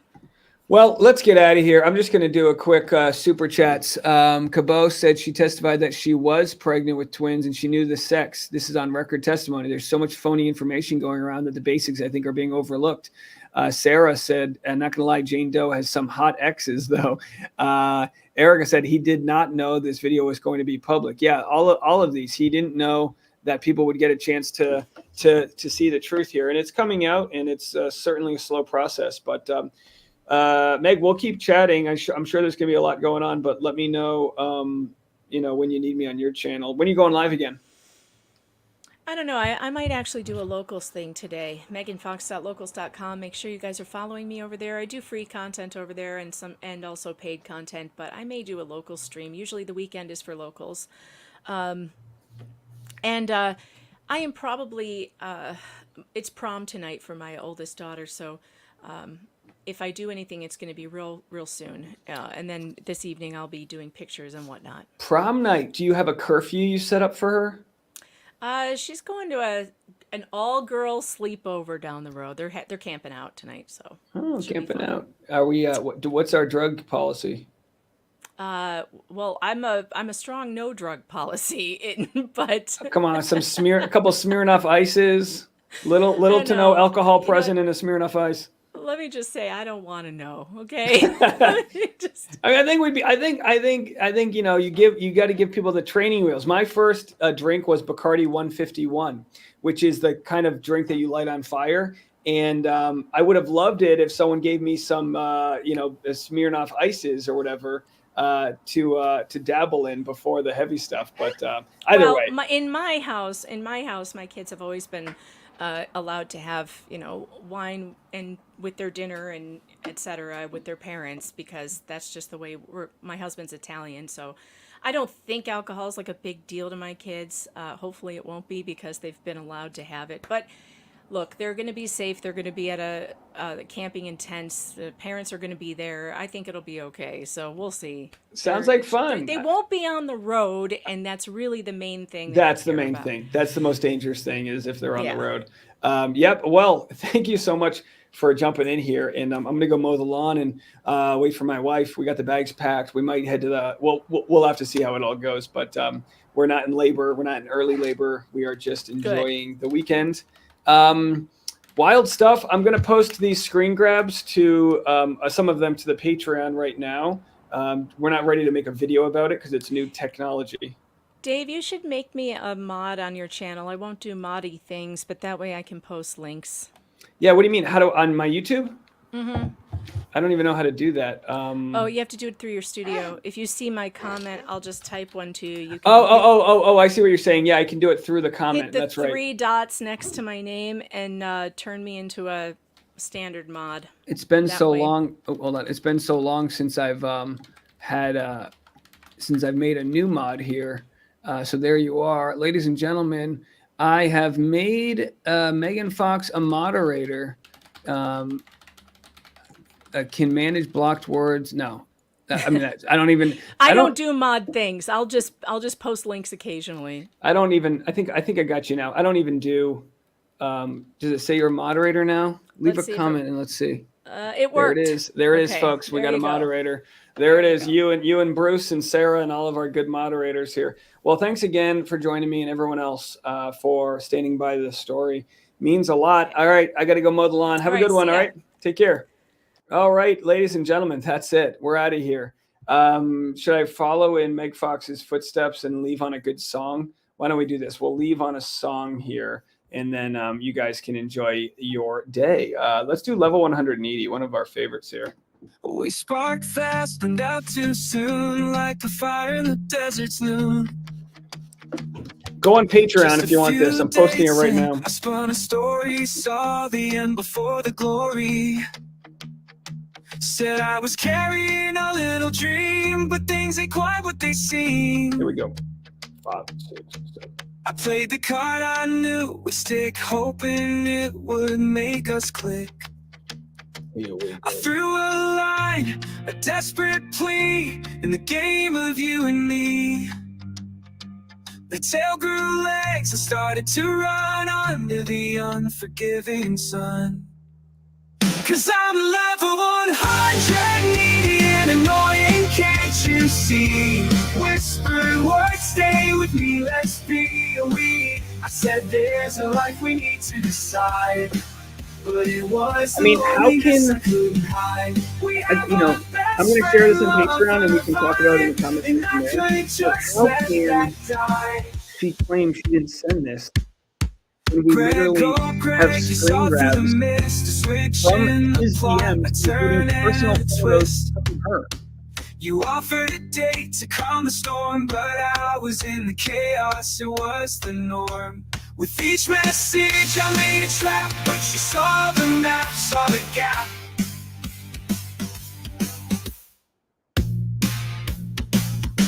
Cause I'm level 100, needy and annoying, can't you see? Whispered words, stay with me, let's be a we. I said there's a life we need to decide, but it was the loneliness I couldn't hide. We have a best friend, lover vibe, and I couldn't just let that die. I talked about abortion pills, a choice you would make, a desperate bid for a love to retake. But when you blocked my number, I saw the truth in your lie. I was left with my echoes, hollered by. I was left with my echoes, hollered by. I just sent it. Yes, I'm level 100, needy and annoying, that's my truth. A flawed script from my reckless youth. Best friend, lover, where did you go? Alright, to all my best friend lovers out there, that's my time. Thank you guys so much. We'll see you guys later. Bye, everybody. So here's two stories that never words, knew the lines blurred, feelings that stir. Greg, you're a chapter that I will not close. I'm the author of your highs and lows.